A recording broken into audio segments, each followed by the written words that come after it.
হ্যাঁ, কি অবস্থা, কেমন আছেন সবাই? আশা করি সবাই খুব ভালো আছেন। সবাইকে আমাকে ক্লিয়ারলি শুনতে পাচ্ছেন এবং দেখতে পাচ্ছেন? একটু কমেন্টে জানান তো।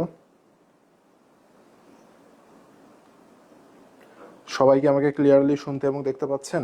একটু কমেন্টে জানাবেন সবাই যে সবাই ক্লিয়ারলি শুনতে পাচ্ছেন কিনা এবং দেখতে পাচ্ছেন কিনা।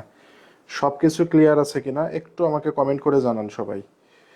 কথা, সাউন্ড সব কিছু ক্লিয়ার আছে কিনা আমাকে একটু কমেন্ট করে জানান তো সবাই, দেখি।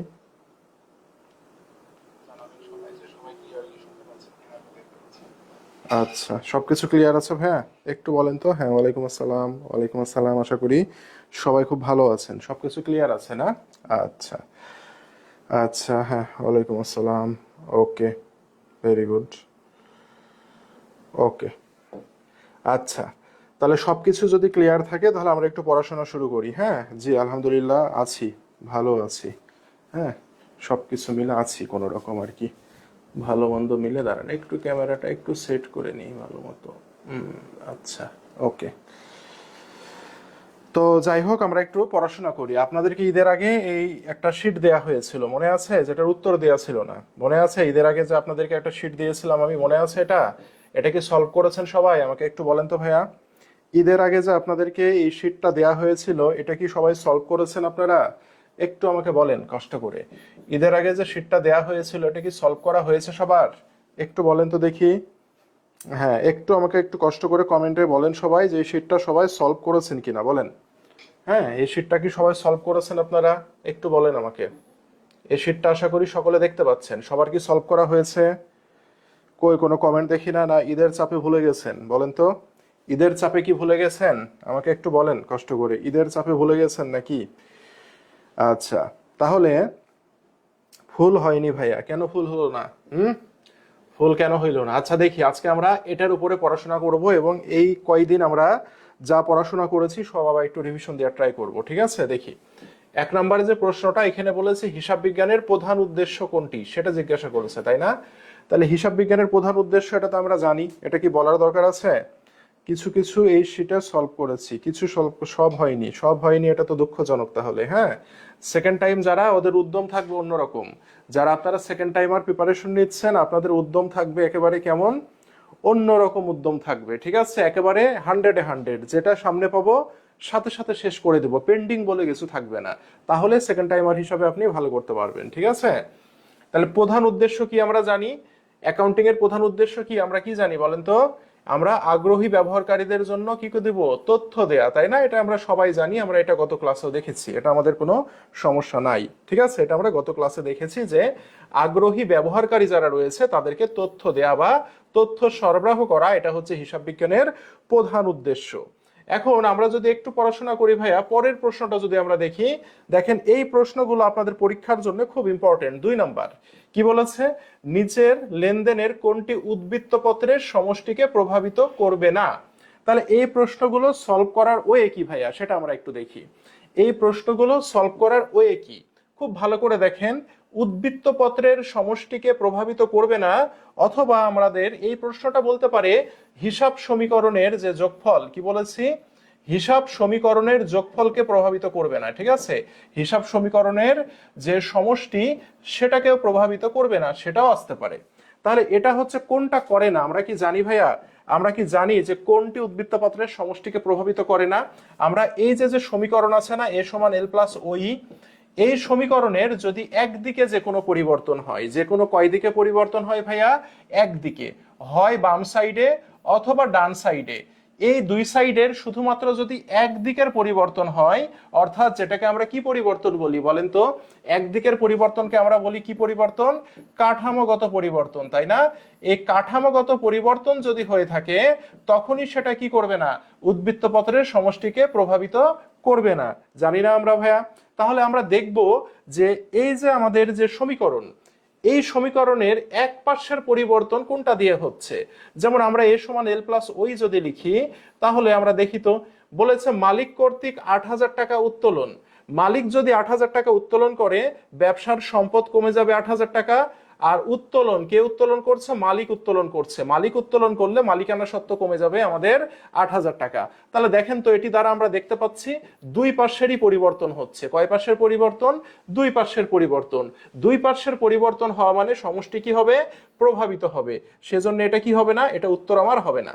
ক নম্বর উত্তর হবে? উত্তর হবে না। খ নম্বরটা দেখি আমরা। হ্যাঁ, খতে বলেছে 3,000 টাকা বকেয়া খরচ পরিশোধ করা হলো।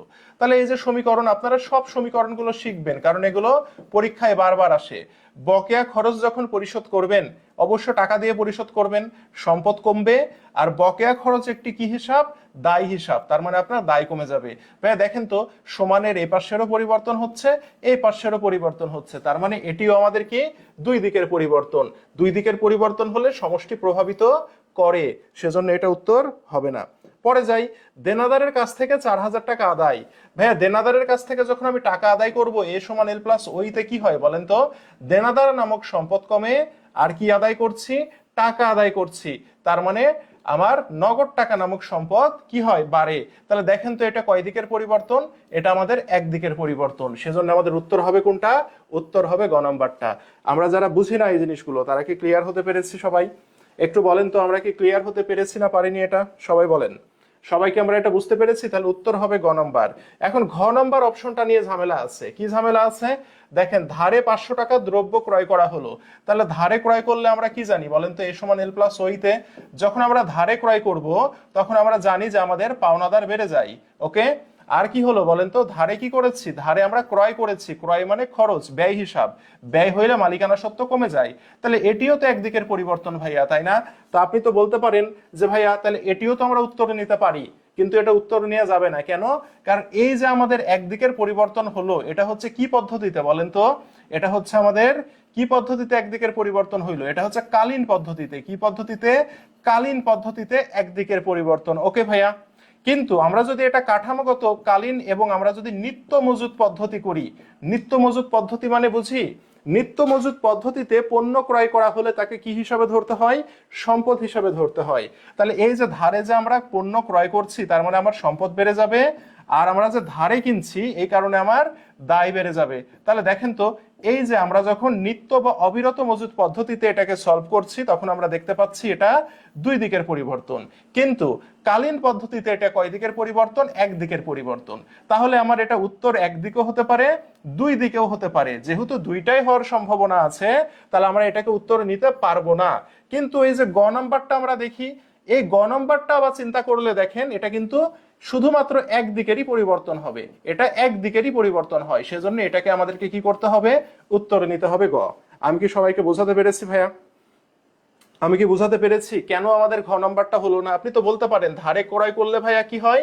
ধারে ক্রয় করলে মালিকানা সত্ত্ব কমে যায়, দায় বেড়ে যায়। আপনি বলতেই পারেন তাহলে এটিও তো ভাইয়া একদিকের পরিবর্তন, এটা হচ্ছে কালীন পদ্ধতিতে। কিন্তু অবিরত পদ্ধতি যখন আমরা সলভ করব এই প্রশ্নটা, অবিরত পদ্ধতিতে সলভ করলে ক্রয় নামে কোনো হিসাব লেখা হয় না। পণ্যকে আমরা কি বলি? সম্পদ বলি। তার মানে সম্পদ বেড়ে গেল, দায় বেড়ে গেল। দেখেন দুই দিকের পরিবর্তন হয়ে গেল। সে কারণে আমরা কি করতে পারবো না? এটাকে আমরা উত্তর নিতে পারছি না। ক্লিয়ার সবাই? আচ্ছা, এই যে এই প্রশ্নগুলো অনেকে আমরা ভুল করি, তাই না? এই প্রশ্নগুলো আমরা অনেকে ভুল করি, এটা এখন আমরা সলভ করব। দেখেন, এগুলো হচ্ছে হিসাব সমীকরণ রিলেটেড সমস্যা। এই প্রশ্নগুলো হচ্ছে হিসাব সমীকরণ রিলেটেড সমস্যা। রাবিতে এই প্রশ্নগুলো খুব আসে ভাইয়া। হ্যাঁ, রাবিতে, তারপর আপনারা জাহাঙ্গীরনগরে যারা পরীক্ষা দেবেন না, এই পরীক্ষায় প্রশ্নগুলো ভাইয়া কিন্তু খুব আসে। এই প্রশ্নগুলো আমরা একটু সলভ করার ট্রাই করি। দেখেন, এই প্রশ্নগুলো সলভ করার জন্য আপনাকে প্রথমে যেটা করতে হবে, হিসাব সমীকরণ জানি না আমরা ভাইয়া, হিসাব সমীকরণটা আমরা লিখে নিব। হ্যাঁ, এগুলো আমরা একটু লেট করে করব, খুব দ্রুত করার দরকার নাই। অনেক জায়গায় দেখবেন যে অনেক দ্রুত সলভ করে দিবে, এই হবে সেই হবে, মাথার মধ্যে কিচ্ছু রাখার দরকার নাই। আমরা স্টেপ বাই স্টেপ আগাবো এগুলো, ঠিক আছে? দেখেন, হিসাব সমীকরণ হচ্ছে এ সমান এল প্লাস ওই, লিখে নিলাম। লিখার পরে কি বলছে দেখেন তো, হিসাব বছরের শুরুতে কোম্পানির দায় ও মালিকানা সত্ত্ব ছিল 6,50,000, 8,25,000। তার মানে দায় ছিল আমার কত? 6,50,000। মালিকানা সত্ত্ব ছিল কত? 8,25,000। তাহলে 6,50,000 আর 8,25,000 আমরা লিখে নিই। 6,50,000 আর এখানে ছিল কত? 8,25,000। ছিল না ভাইয়া? ছিল। এটা হচ্ছে বছরের শুরুতে। এখন ভাই আমাকে একটু বলেন তো, সাউন্ড কি অনেক কম শোনা যাচ্ছে? তাহলে 6,50,000 আর 8,25,000 আমরা লিখে নিই। মোবাইলের সাউন্ড বাড়ান।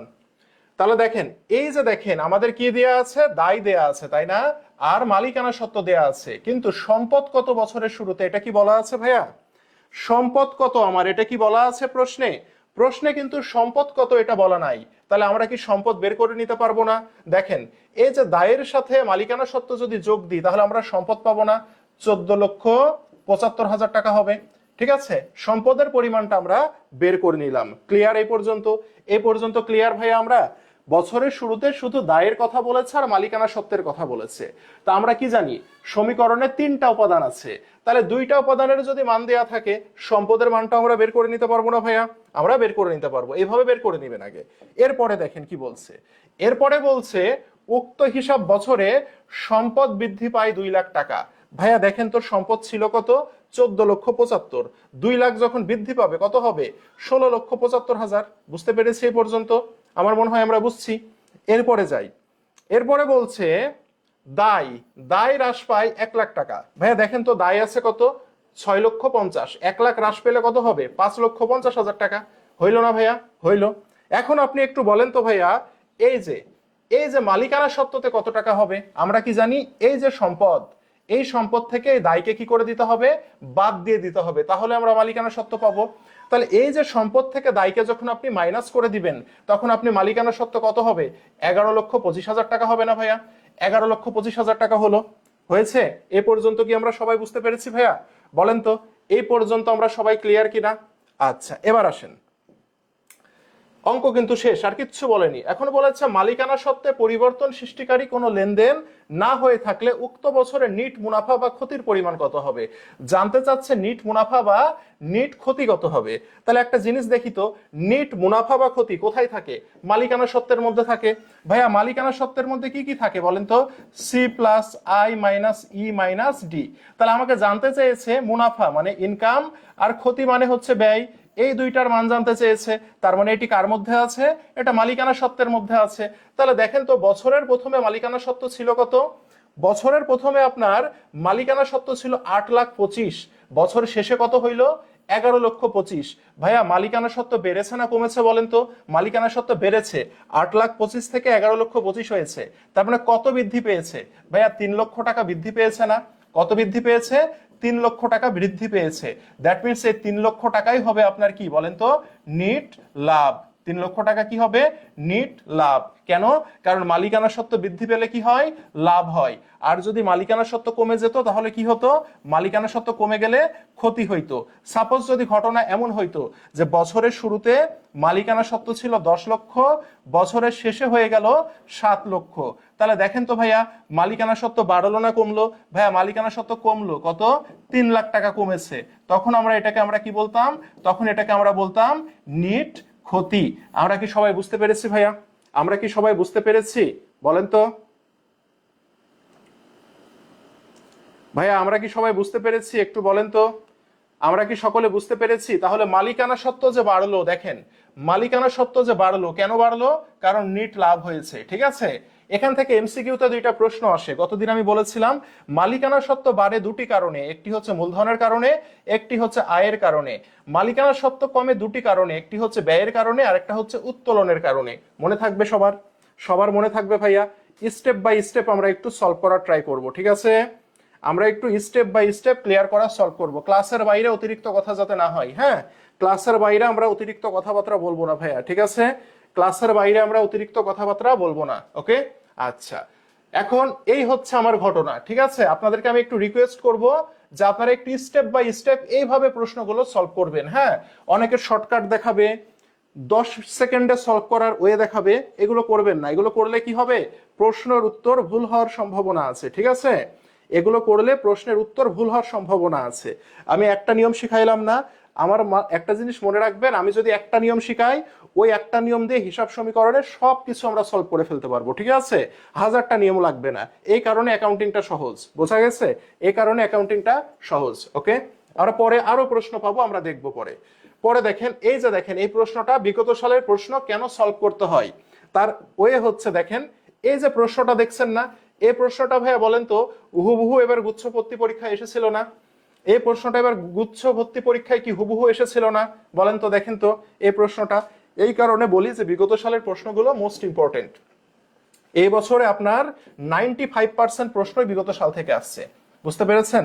এই বছরে এই যে আপনাদের যে পরীক্ষা আপনারা দিলেন প্রথমবার, সেখানে 95% প্রশ্ন সকল ভার্সিটিতে, ইনক্লুডিং ডিইউ, আরইউ বলেন, সব জায়গায়, জেইউ বলেন, তারপরে জিএসটি বলেন, সব জায়গায় 95% প্রশ্নই আপনার কিন্তু বিগত সাল থেকে আসছিল ভাইয়া, বুঝতে পেরেছেন?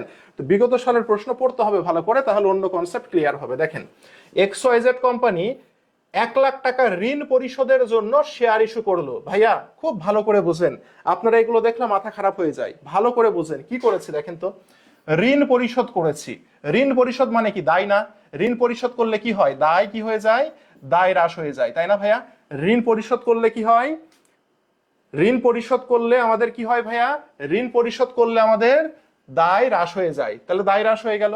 কি করেছে? ঋণ পরিশোধের জন্য শেয়ার ইস্যু করেছে। ভাইয়া আমি গতদিন বলেছিলাম, দুনিয়াতে যে শেয়ারই ইস্যু করুক না কেন মালিকানা সত্ত্ব বৃদ্ধি পাবে। শেয়ার ইস্যু করলে কি হয় বলেন তো? মালিকানা সত্ত্ব বৃদ্ধি পায়। তাহলে আমার উত্তর হয়ে গেল না? আমার উত্তর হয়ে গেল না ভাইয়া, বলেন তো? আমার উত্তর হয়ে গেল না? দেখেন, ঋণ পরিশোধ, ঋণ পরিশোধ মানে কি? ঋণ হচ্ছে একটি দায় হিসাব। তাহলে ঋণ যখন পরিশোধ করে দিবেন, দায় কি হয়ে যাবে? হ্রাস পেয়ে যাবে না? পাইলো। শেয়ার ইস্যু করলো। ভাইয়া শেয়ার ইস্যু করলে আমি ঈদের আগে ক্লাসে শিখাইছিলাম, দুনিয়াতে যে শেয়ার ইস্যু করুক না কেন, শেয়ার ইস্যু করা হয় মূলধন সংগ্রহের জন্য। আর মূলধন সংগ্রহ করলে মালিকানা সত্ত্ব কি হয় ভাইয়া? মালিকানা সত্ত্ব বৃদ্ধি পায়। এই যে ঘটনা শেষ, বোঝা গেছে? তাহলে উত্তর কি হবে? মালিকানা সত্ত্ব বৃদ্ধি, দায় হ্রাস। উত্তর হবে ঘ নাম্বার। ক্লিয়ার সবাই ভাইয়া? সবাই ক্লিয়ার? মালিকানা সত্ত্বের জায়গায় দায় বললে কি হতো? দায়ের মান বের করতেন, সমস্যা কি? একই তো জিনিস, একই জিনিস আছে, সব আছে, ধৈর্য ধরেন। ক্লিয়ার এটা? 5 নম্বরে যাই দেখি। 5 নম্বরে আমাদের বলছে এবিসি কোম্পানি XYZ কোম্পানি থেকে 600 টাকার সরঞ্জাম নগদে ক্রয় করেছে, সমীকরণে কি প্রভাব পড়বে? কি কিনেছি? সরঞ্জাম কিনেছি। সরঞ্জাম কি? সম্পদ। সরঞ্জাম কিনলে তাহলে সরঞ্জাম নামক সম্পদ বেড়ে গেল। ওকে, নগদে কিনেছি না? নগদে কিনেছি না? তাহলে নগদ কি? নগদও একটি সম্পদ। তাহলে নগদ টাকা নামক সম্পদ কমে গেল। তাহলে একবার সম্পদ বাড়বে, একবার সম্পদ কি হবে বলেন তো? একবার সম্পদ বাড়বে, একবার সম্পদ কমবে। তাহলে এখানে বলেছে সম্পদ ও দায় বৃদ্ধি পাবে, দায় নাই। এখানে বলেছে সম্পদ দায় হ্রাস পাবে, নাই। দায়ে কোনো পরিবর্তন হবে না, এখানে তো কোনো দায় হিসাবই নাই। ওকে, দেখেন, মোট সম্পদে কোনো পরিবর্তন হবে না। ভাইয়া দেখেন তো, আপনার যদি একবার সম্পদ কমে আর একবার যদি সম্পদ বাড়ে, তাহলে সম্পদে কি কোনো পরিবর্তন হবে? উত্তর হচ্ছে সম্পদে কোনো পরিবর্তন হবে না। গ নাম্বার উত্তর। সম্পদ বৃদ্ধি, দায় হ্রাস, এটা তো হওয়ার প্রশ্নই আসে না। তাহলে এটার উত্তর কি হবে বলেন তো? এটার উত্তর হবে গ নাম্বার, তাই না? সম্পদ একবার কি হচ্ছে? বাড়ছে। একবার সম্পদ কি হচ্ছে? কমছে। তাহলে আপনার কাছে কোনো জিনিস যদি একবার আসে, আবার সে জিনিস যদি চলে যায়, তাহলে আপনার কি আসলে কোনো পরিবর্তন হইলো বলেন? হইলো? হবে না। তাহলে উত্তর হবে কত? উত্তর হবে ভাইয়া গ নাম্বার। ক্লিয়ার? এবার আসেন, বাকিতে পণ্য ক্রয় করা হলে ক্রেতার হিসাব বইতে সম্ভাব্য পরিবর্তন কি? বাকিতে পণ্য ক্রয় করলে কি দায় বাড়বে? দায় বৃদ্ধি হবে, রাইট? দায় বৃদ্ধি হবে। বাকিতে পণ্য ক্রয় করেছেন, পণ্য ক্রয় মানে কি বলেন তো? ক্রয় করলে ব্যয় বৃদ্ধি পাবে, তাই না? তাহলে উত্তর হবে দায় বৃদ্ধি, ব্যয় বৃদ্ধি। আছে নাকি দেখেন তো? সম্পদ আসবে, সম্পদ আসবে, দেখেন দায় বৃদ্ধি, ব্যয় বৃদ্ধি আছে, সম্পদ বৃদ্ধি। আচ্ছা, তাহলে এখানে দেখেন দায় বৃদ্ধি, মূলধন বৃদ্ধি হবে না। তারপরে দেখেন সম্পদ বৃদ্ধি, দায় বৃদ্ধি হবে, হবে না। দায় বৃদ্ধি, সম্পদ হ্রাস হবে, হবে না। দায় বৃদ্ধি, রাজস্ব হ্রাস, রাজস্ব মানে কি? আয় হ্রাস, আয় কি হ্রাস হচ্ছে? হবে না। সম্পদ বৃদ্ধি, ব্যয় বৃদ্ধি হবে, এটাও কি হচ্ছে? এটাও হচ্ছে না। তাহলে এখানে একটা জিনিস দেখেন, ভালো করে বুঝেন। এই যে আমরা দায় বৃদ্ধি, ব্যয় বৃদ্ধি করলাম না, এটা আমরা কোন পদ্ধতিতে করেছি বলেন তো? এটা হচ্ছে কালীন পদ্ধতিতে করেছি। কি পদ্ধতি? কালীন পদ্ধতি। যারা কালীন এবং অবিরত বুঝি না তাদেরকে একটু আমি বুঝাই। হ্যাঁ, দেখেন কালীন আর অবিরতর পার্থক্য বুঝেন? দেখেন কালীন পদ্ধতি আর অবিরত পদ্ধতি। কালীন পদ্ধতি কোনটা বলেন তো? যেটা আমরা ছোটবেলা থেকে শিখে আসছি, ঠিক আছে? দেখি আমরা, যেমন আপনাকে বলেছে ধারে পণ্য ক্রয়, কি বলেছে? ধারে পণ্য ক্রয় 10,000 টাকা, এই কথাটা আপনাকে বলেছে। হ্যাঁ, ধারে পণ্য ক্রয় কত? 10,000 টাকা। ভাইয়া দেখেন তো, ধারে যদি আমরা পণ্য ক্রয় করি, তাহলে আপনারা কি জাবেদা দিতেন মনে আছে? আপনারা জাবেদা দিতেন ক্রয় হিসাব। কি দিতেন? ক্রয় হিসাব ডেবিট। কেন? ক্রয় হচ্ছে একটি ব্যয় হিসাব। কি হচ্ছে তাহলে? ব্যয় বৃদ্ধি পাচ্ছে, রাইট? ব্যয় বৃদ্ধি পাচ্ছে। আর ধারে কিনছি, তার মানে আপনার কি হবে, ধারে কিনলে পাওনাদার বৃদ্ধি পাবে। পাওনাদার বৃদ্ধি মানে কি ভাইয়া, দায় বৃদ্ধি পাবে। তো কখনো যদি পরীক্ষায় প্রশ্ন আসে, আমি আগে কালীন পদ্ধতিতে দেখব যে উত্তর আছে কিনা। ভাইয়া দেখেন তো, এই কালীন পদ্ধতিতে আমাদের কি প্রশ্নে কোনো উত্তর আছে? দেখেন তো, এই প্রশ্নের উত্তর ব্যয় বৃদ্ধি দায় বৃদ্ধি কোন পদ্ধতিতে? কালীন পদ্ধতিতে।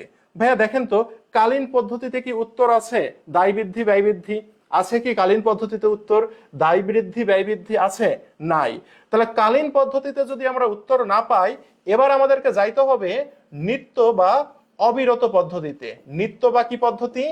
অবিরত পদ্ধতি। ভাইয়া নিত্য বা অবিরত পদ্ধতি কি? এটা একটু স্ট্যান্ডার্ড পদ্ধতি, ঠিক আছে? এখানে আমরা যখন পণ্য ক্রয় করব, তখন ক্রয় নামে হিসাব লেখা যাবে না। কি নামে হিসাব লিখতে হবে? মজুত পণ্য নামে হিসাব লিখতে হবে, ঠিক আছে? এখন ভাইয়া মজুত পণ্য কি হিসাব? মজুত পণ্য আবার সম্পদ হিসাব, তার মানে সম্পদ বৃদ্ধি পেল। সম্পদ বৃদ্ধি পেল। ধারে কিনেছি, ধারে কিনলে কি হবে? ধারে কিনলে পাওনাদার নামক কি বৃদ্ধি পাবে? পাওনাদার নামক দায় আমার বৃদ্ধি পেয়ে যাবে। বুঝতে পেরেছেন? তাহলে ঘটনাটা হবে এমন। তাহলে আমরা প্রথমে যদি দেখি যে ধারে পণ্য ক্রয় বা পণ্য ক্রয় সংক্রান্ত যদি কোনো লেনদেন থাকে, সবার প্রথমে আমি দেখব যে কালীন পদ্ধতিতে উত্তর পাচ্ছি কিনা। আমরা দেখলাম কালীন পদ্ধতিতে উত্তর পাচ্ছি না। এবার আমাকে যদি না পাই, তখন আমরা নিত্য বা অবিরত মজুত পদ্ধতিতে উত্তর করব। নিত্য বা অবিরত মজুত পদ্ধতিতে উত্তর করার নিয়ম কি? পণ্য ক্রয় করলে আমরা ক্রয় নামে লিখতে পারবো না, আমাকে কি নামে লিখতে হবে?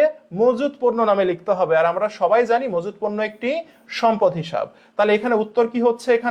এখানে উত্তর হচ্ছে পণ্য কিনলে সম্পদ বাড়ছে, আর ধারে যেহেতু কিনেছি আমি, তাহলে দায় বৃদ্ধি পাচ্ছে। এবার দেখি তো আমরা সম্পদ বৃদ্ধি দায় বৃদ্ধি অপশনে আছে কিনা ভাইয়া। দেখি তো সম্পদ বৃদ্ধি এবং দায় বৃদ্ধি অপশনে আছে কিনা। আছে? দেখি তো সম্পদ বৃদ্ধি দায় বৃদ্ধি কি অপশনে আছে? এই যে দেখেন, সম্পদ বৃদ্ধি দায় বৃদ্ধি কিন্তু আমাদের অপশনে আছে। তাহলে আমাদের উত্তর কত হবে? আমাদের উত্তর কিন্তু হবে ক নাম্বার। আমরা কি সকলে বুঝতে পেরেছি ভাইয়া? আমরা কি সকলে বুঝতে পেরেছি? এই প্রশ্নগুলো ভাইয়া ভেরি ভেরি ইম্পর্টেন্ট। আপনি দেখে হয়তো মনে করছেন ভাইয়া পরীক্ষায় প্রশ্ন দিয়েছে বাকিতে পণ্য ক্রয়, এটা তো একটা এসএসসির ছেলেও পারে। কিন্তু না, প্রশ্নের মধ্যে ভাইয়া প্যাচ আছে, আছে না? প্রশ্নের মধ্যে প্যাচ আছে না? কালীন পদ্ধতিতে আগে সমাধান করব। কালীন পদ্ধতি কোনটা? যেটা এসএসসি থেকে শিখে আসছেন, ক্রয় হিসাব পাওনাদার। তো ওটাতে যদি উত্তর না পাই, তখন আমাকে অবিরত বা নিত্য পদ্ধতিতে তখন সলভ করতে হবে। তো অবিরত পদ্ধতিতে সলভ করতে যে দেখছি এই যে উত্তর আছে, সেজন্য এটাকে উত্তরে নিতে হবে। সবাই কি বুঝতে পেরেছি স্যার? আমরা কোন কোন নামের জন্য মজুত পণ্য হবে এটা একটু বলে দেন প্লিজ। আচ্ছা, এটা বলে দিব মাসুম, ঠিক আছে? এটা বলে দিব। এটা এখন রিলেট করার দরকার না, এখন আপাতত মনে রাখেন যে ক্রয়ের ক্ষেত্রে এখন আপাতত মনে রাখেন। হ্যাঁ, ক্রয় করা হইলে মনে রাখেন। এটা আরো ক্লিয়ার করব কখন? যখন আমরা রে অমিল নামে যে চ্যাপ্টারে যাব, তখন এই জিনিসটা আপনার ক্লিয়ার হয়ে যাবে, ঠিক আছে? এখন আপাতত আপনি ক্রয় নিয়ে মনে রাখেন, ঠিক আছে? এখন আপাতত আপনি ক্রয় নিয়ে মনে রাখেন, তাহলেই হবে, ঠিক আছে? যদি দুটো পদ্ধতিতে উত্তর দেওয়া থাকে কোনটা নিব? ভাই আমি তো আগেই বলেছি, সর্বপ্রথম কালীনে দেখবেন। কালীনে যদি উত্তর পেয়ে যান, তাহলে কালীনে উত্তর হবে, আর নিত্য দেখার দরকার নাই, ঠিক আছে? কালীনে উত্তর পাননি অপশনে, তখন আপনি নিত্য দেখবেন। বোঝা গেছে ভাইয়া? আমার কথা কি বুঝতে পেরেছেন? প্রথমে আমরা দেখব মারুফ হাসান, প্রথমে আমরা দেখব কালীনে উত্তর আছে কিনা। কালীন কোনটা? যেটা ছোটবেলা থেকে শিখে আসছেন। ভাইয়া কালীনে উত্তর পেয়েছি, তার মানে ওটাই উত্তর। ভাইয়া কালীনে উত্তর পাইনি, তখন আপনি নিত্য মজুদে দেখেন। ক্লিয়ার? ওকে, আচ্ছা, পরে যাই। দেখেন এই যে 7 নাম্বার যে প্রশ্নটা ভাইয়া ভেরি ভেরি ইম্পর্টেন্ট। এটা আপনি কমন পাবেনই 100% কোনো না কোনো ইউনিভার্সিটিতে আপনার আসবে। কি বলেছে? বোনাস শেয়ার হিসাবে লভ্যাংশ প্রদান। বোনাস শেয়ার হিসাবে লভ্যাংশ প্রদান। লভ্যাংশ প্রদান করলে কি হয়? মালিকানা সত্ত্ব কমে যায়। লভ্যাংশ দিলে মালিকানা সত্ত্ব কমে যায়। আর কি? শেয়ার দিয়ে দিচ্ছেন। শেয়ার দিয়ে দেওয়া মানে কি? শেয়ার ইস্যু করা, তার মানে মালিকানা সত্ত্ব বেড়ে যায়। তার মানে মালিকানা সত্ত্ব একবার বাড়ছে, মালিকানা সত্ত্ব একবার কমছে। আমরা ক্লাস নাম্বার 2 তে আলোচনা করেছিলাম, তাই না? যে বোনাস শেয়ার ইস্যু করলে কি হয় না হয়, এগুলো আমরা ক্লাস নাম্বার 2 তে আমরা আলোচনা করেছিলাম। তাহলে বোনাস শেয়ার হিসাবে লভ্যাংশ প্রদান করলে কি হবে? মালিকানা সত্ত্ব একবার কমে যাবে। কেন? কারণ লভ্যাংশ প্রদান করলে মালিকানা সত্ত্ব কমে যায়। কি দিয়ে? শেয়ার দিয়ে দিচ্ছেন। সে দুনিয়ার যে শেয়ারই হোক না কেন, শেয়ার যদি প্রদান করা হয় মালিকানা সত্ত্ব বেড়ে যায়। তাহলে একবার মালিকানা সত্ত্ব বাড়ছে, একবার কমছে, তাহলে সেটাকে আমরা কি বলতে পারি? শেয়ার হোল্ডারদের সত্ত্বে কোনো পরিবর্তন হবে না। এই শেয়ার হোল্ডারদের সত্ত্ব মানেই হচ্ছে মালিকানা সত্ত্ব। শেয়ার হোল্ডারদের সত্ত্ব মানে কি? মালিকানা সত্ত্ব। মনে থাকবে সবার? তাহলে উত্তর হবে শেয়ার হোল্ডারদের সত্ত্বে কোনো পরিবর্তন হবে না। আমি আপনাদেরকে একটা কথা বলি, হ্যাঁ, মনে রাখবেন, দুনিয়াতে যখন আপনি যে কাজটা মনোযোগ দিয়ে করবেন, কোনো ফাঁকি দিবেন না, সেখানে ব্যর্থ হবেন না কখনো। বোঝা গেছে? প্রতিটা ক্লাস, প্রতিটা টিচারের ক্লাস মনোযোগ দিয়ে করবেন, প্রতিদিনের পড়াটা প্রতিদিন কমপ্লিট করবেন, তাহলে আপনাকে আর ডানে বায়ে তাকানোর কোনো দরকার হবে না। ইজিলি আপনি একটি ভালো বিশ্ববিদ্যালয়ে চান্স পেয়ে যাবেন। বুঝতে পেরেছেন ভাইয়া? তো এতটুকুই। সেকেন্ড টাইম প্রিপারেশন ব্যাচে ভর্তি হয়েছেন, প্রায় 450+ স্টুডেন্ট এ পর্যন্ত আছে, ক্লাস করছেন 70 জন। দেখছেন, সবাই কিন্তু ভার্সিটিতে চান্স পাবে না। মনে রাখবেন, যে ছেলে মেয়েগুলো রেগুলার ক্লাস করে, প্রতিটা টিচারের ভাই ভালো লাগলেও ক্লাস করবেন, না লাগলেও ক্লাস করবেন। যে ছেলে মেয়েগুলো প্রতিদিন ক্লাস করবে, রুটিন ফলো করবে, গাইডলাইন ফলো করবে, তাদের ডানে বায়ে তাকানো লাগে না। আর আপনি যদি না করেন, তাহলে দেখবেন যে আজকে এই কোর্স, কালকে ওই কোর্স কিন, আজকে এই বই কিন, কালকে ওই বই কিন, এই করতে করতে দেখবেন পরীক্ষা চলে আসছে, যে ভুলগুলো প্রথমবারে আপনারা করেছেন। ঠিক আছে? আচ্ছা, পরে যাই। পরে আমাদের দেখেন, আচ্ছা, পরে আমাদের 8 নম্বরে যে প্রশ্নটা বলছে আমাদের, ঠিক আছে, এই যে 8 নম্বরে যে প্রশ্নটা বলছে, আবার হিসাব সমীকরণের আমরা একটা প্রশ্ন দেখতে পাচ্ছি, তাই না? রাবিতে না গুচ্ছতে আসছিল এই প্রশ্নটা? বলেন তো, এই প্রশ্নটা রাবিতে আসছিল না গুচ্ছে আসছিল? দেখেন, স্কয়ার ফার্মাসিউটিক্যাল লিমিটেডের সম্পত্তি ছিল কত? 50,000 টাকা কমেছে, দায় 90,000 টাকা কমেছে, ফলে মালিকানা সত্ত্ব কি হবে? তো এই প্রশ্নগুলো আমরা যেটা করি, আমরা মুখে মুখে করি। মুখে মুখে করলে কিন্তু ভাই এটা ভুল হবে। হ্যাঁ, এটা দুনিয়ার সবচেয়ে সহজ প্রশ্ন, কিন্তু সবচেয়ে বেশি স্টুডেন্ট ভুল করে। তো এই ধরনের প্রশ্ন থাকলে আমি আপনাদেরকে বারবার বলছি, আমরা হিসাব সমীকরণটা আগে লিখে নিব। হ্যাঁ, এ সমান এল প্লাস ওই, এটা হচ্ছে আমার সমীকরণ, তাই না ভাইয়া? এটা হচ্ছে আমাদের সমীকরণ। এখন আমরা পড়ি, স্কয়ার ফার্মাসিউটিক্যাল লিমিটেডের সম্পত্তি 50,000 টাকা কমেছে। ভাইয়া, সম্পত্তি মানে এ না, তাহলে 50,000 টাকা কমেছে, কমেছে মানে 50,000 টাকা মাইনাস, সমান দেন। দিয়ে কি বলছে? দিয়ে আমাদের বলছে দায়, দায় 90,000 টাকা কমেছে, দায়ও কমে গেছে, যে এল মানে দায়, কত?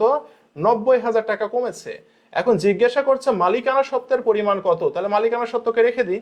এবার দেখেন, -50,000, এই যে -90,000কে এই পাশে নিয়ে আসলে +90,000 হবে না ভাইয়া? সমান চিহ্ন দেন, সমান ওই মালিকানা সত্ত্ব। এখন কত হবে বলেন তো? কম সংখ্যা বড় সংখ্যা, তাহলে প্লাস মাইনাসে মাইনাস করব। 50,000 থেকে 90,000 থেকে 50,000 বাদ দিলে থাকবে কত? 40,000। বড় সংখ্যার আগে যে চিহ্নটা আছে সেটা বসাতে হবে, তার মানে +40,000। তাহলে মালিকানা সত্ত্ব কি হইলো? +40,000 হইলো। এই +40,000 মানে কি বলেন তো? প্লাস মানে বেড়েছে না? তাহলে উত্তর কি হবে বলেন? উত্তর হবে মালিকানা সত্ত্ব কত? 40,000 টাকা বেড়েছে। উত্তর হবে মালিকানা সত্ত্ব 40,000 টাকা বেড়েছে, তাই না? বুঝতে পেরেছেন কিভাবে হলো? Normal calculation. কিন্তু আপনি যখন এটা মুখে মুখে করবেন, পণ্ডিত আপনি, মুখে মুখে করবেন, তখন কিন্তু ভুল করবেন। এই জিনিসটা করতে দেখেন 30 সেকেন্ড সময় লাগে, এই জিনিসটা করতে 30 সেকেন্ড সময় লাগে। একটা প্রশ্ন সলভ করার জন্য 36 সেকেন্ড সময় থাকে আপনার হাতে। এই প্রশ্ন সলভ করতে দেখবেন 30 সেকেন্ড সময় লাগে। আপনি যদি আরামে বিরামে করেন, আর একটু ফাস্ট হইলে দেখবেন 20 সেকেন্ডে সলভ করা যায় এটা, তাই না? তো এই 20 সেকেন্ড সময় বাঁচানোর জন্য আমি যদি মুখে মুখে করে করতে যাই, ভুল হওয়ার সম্ভাবনা থাকে বেশি ভাইয়া। ঠিক আছে? আমরা কি বুঝতে পেরেছি এটা? তাহলে সুন্দর করে দেখেন, সম্পদ কমেছে 50,000, দায় কমেছে 90,000, তাহলে মালিকানা সত্ত্ব কি হবে? রেখে দেন। তাহলে এবার আমরা সাইড চেঞ্জ করব, মান বের করব। মালিকানা সত্ত্ব কত মানে মালিকানা সত্ত্বের মান বের করব। -50, -90কে এ পাশে নিয়ে আসলে +90 সমান হচ্ছে মালিকানা সত্ত্ব। তাহলে আমরা করে দেখছি যে +40,000, প্লাস মানে বেড়েছে। যদি -40,000 থাকতো, তাহলে আমরা কি বলতাম? -40,000 থাকলে আমরা বলতাম কমেছে, তাই না ভাইয়া? মাইনাস মানে কমা, প্লাস মানে বাড়া। ক্লিয়ার? ওকে, আচ্ছা, তাহলে এটার উত্তর কি? 40,000 টাকা বেড়েছে। ঠিক আছে? আচ্ছা, দেখেন, এই যে দেখেন, পরে আর একটা প্রশ্ন, বিশাল একটা প্রশ্ন দিয়েছে পরে, তাই না? দেখেন, এই প্রশ্নটা আমাদের একটু কঠিন প্রশ্ন। ঠিক আছে? এই প্রশ্নটা একটু কঠিন প্রশ্ন। এই প্রশ্নটা আমরা একটা টেকনিকে সলভ করব। ঠিক আছে? দেখেন, এই প্রশ্নে আমাদের বছরের শুরুতে সম্পদ দিয়ে দিয়েছে 12 লাখ টাকা, সমাপনী দিনে দায় দিয়েছে 2 লাখ টাকা, বেড়ে মোট 9 লাখ টাকা হয়েছে, তাই না? সমাপ্তি দিনে মালিকানা সত্ত্বের পরিমাণ হলো 8 লাখ টাকা। উক্ত হিসাবকালে 2 লাখ টাকা মুনাফা অর্জন হয়েছে, মালিক নতুন করে 1,75,000 টাকা বিনিয়োগ করেছে, তাহলে আমাকে বলছে উত্তোলনের পরিমাণ কত। ঠিক আছে? হ্যাঁ, প্রথম ক্লাসে বলেছিলেন ওয়েবসাইটের পরীক্ষার, হ্যাঁ সব ব্যবস্থাই হবে। হ্যাঁ, একটু ধৈর্য ধরেন, ওয়েবসাইটটা নতুন করা হচ্ছে, আমাদের যে ওয়েবসাইটটার কাজ নতুন করে করা হচ্ছে। হ্যাঁ, তো ওয়েবসাইটের বৃহৎ পরিকল্পনা নিয়ে ওয়েবসাইটের কাজ হচ্ছে। আমি একটু বলি, ওয়েবসাইটে আপনাদের যেটা হচ্ছে, ওয়েবসাইটে আপনাদের জন্য যে জিনিসটা হচ্ছে এবার, সেটা হচ্ছে আমাদের নর্মালি এর আগে যে মডেল টেস্ট, এই সিস্টেম কোথাও নাই, বুঝতে পেরেছেন? নর্মালি যে মডেল টেস্টগুলো আপনারা দিতেন, হ্যাঁ, আর ওয়েবসাইটটা খুব ঢেলে সাজানো হচ্ছে আপনাদের। দেখেন, আমি একটু ওয়েবসাইট নিয়ে একটু কথা বলি। হ্যাঁ, ওয়েবসাইট নিয়ে একটু কথা বলি, তাহলে ক্লিয়ার হবে। সেটা হচ্ছে আমাদের ওয়েবসাইটে এবার ধরেন রাবিতে আপনি পরীক্ষা দিবেন, ঠিক আছে? এখন রাবিতে নর্মালি এর আগে আমাদের পরীক্ষাগুলো কিভাবে হইতো, বা আপনারা যারা অনলাইনে পড়েছেন নর্মালি কিভাবে পরীক্ষা হইতো? ধরেন 100টা মডেল টেস্টে কোশ্চেন আছে, 100টা প্রশ্ন, 100-র মধ্যে আপনি কত পাইলেন? ধরেন 100-র মধ্যে 65 পাইলেন, রাইট করেছেন আপনি 70টা, রং হয়েছে 20টা, নেগেটিভ মার্ক এত, এভাবে আপনি মার্কগুলো পাইতেন। আমাদের ওয়েবসাইটেও সেটা ছিল। এবার আমাদের ওয়েবসাইটে যেটা হচ্ছে সেটা হচ্ছে রাবিতে ধরেন আপনার বাংলাতে মার্ক আছে কত? বাংলাতে মার্ক আছে 10, তাই না? এ বাংলাতে আপনি 10-এ কত পেয়েছেন আলাদা করে থাকবে। বাংলাতে ধরেন 10-এ 8 পেয়েছেন। ইংলিশের ক্ষেত্রে আপনার কত পাইতে হবে? 25 মার্ক। কোনো পাস মার্ক নাই, আছে? নাই।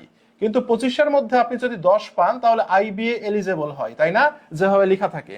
তো এইভাবে আমরা লিখে দিব, 25-এর মধ্যে আপনার যদি মডেল টেস্টে 10 মার্ক আসে, পাশে লেখা থাকবে যে আইবি এর জন্য আপনি এলিজেবল হয়েছেন। তাহলে আপনি ইংলিশের আলাদা মার্কটা ট্র্যাক করতে পারছেন। অ্যাকাউন্টিং এ আপনি 25-এর মধ্যে কত পাচ্ছেন সেটা থাকবে। হ্যাঁ, এইভাবে আলাদা আলাদা থাকবে। গুচ্ছ জিএসটির পরীক্ষা হয় না? জিএসটিতে কি হয়? বাংলাতে কত পাচ্ছেন, ইংলিশে কত পাচ্ছেন, অ্যাকাউন্টিং এ কত, ম্যানেজমেন্টে কত, এইভাবে আলাদা আলাদা করে মার্ক করা থাকবে। এবার এছাড়া আপনাদের একটা সেকশন থাকবে, সেটা হচ্ছে কোশ্চিন ব্যাংক। একটা সেকশন রাখছি আমরা। হ্যাঁ, এটা যদি করা অনেক টাফ, তারপর আমরা করার চেষ্টা করছি। কোশ্চিন ব্যাংক নামে একটা অপশন থাকবে আপনাদের, ঠিক আছে? এই কোশ্চিন ব্যাংক অপশনে কি থাকবে? যখন ঢুকবেন তখন দেখবেন DU, RU, CU, JU, GST, এভাবে যতগুলো ইউনিভার্সিটি আছে সবগুলোর প্রশ্ন দেয়া থাকবে। আরইউ এর কোশ্চিন ব্যাংক যখন আপনি সিলেক্ট করবেন, দেখবেন আরইউ 24-25 থেকে শুরু করে প্রতিটা ইয়ারের প্রশ্ন থাকবে। বুঝতে পেরেছেন? তো এতে করে কি হবে, আপনার কোনো প্রশ্ন ব্যাংক কিনা লাগবে না। কারণ আপনি 24-25 সালের ঢাবির প্রশ্নটা দেখতে চাচ্ছেন, এখানে যখন আপনি ক্লিক দিবেন তখন দেখাবে আপনি কি প্রশ্ন দেখতে চান, একটা অপশন থাকবে। আরেকটা অপশন থাকবে আমি পরীক্ষা দিতে চাই, এক্সাম দিতে চাই।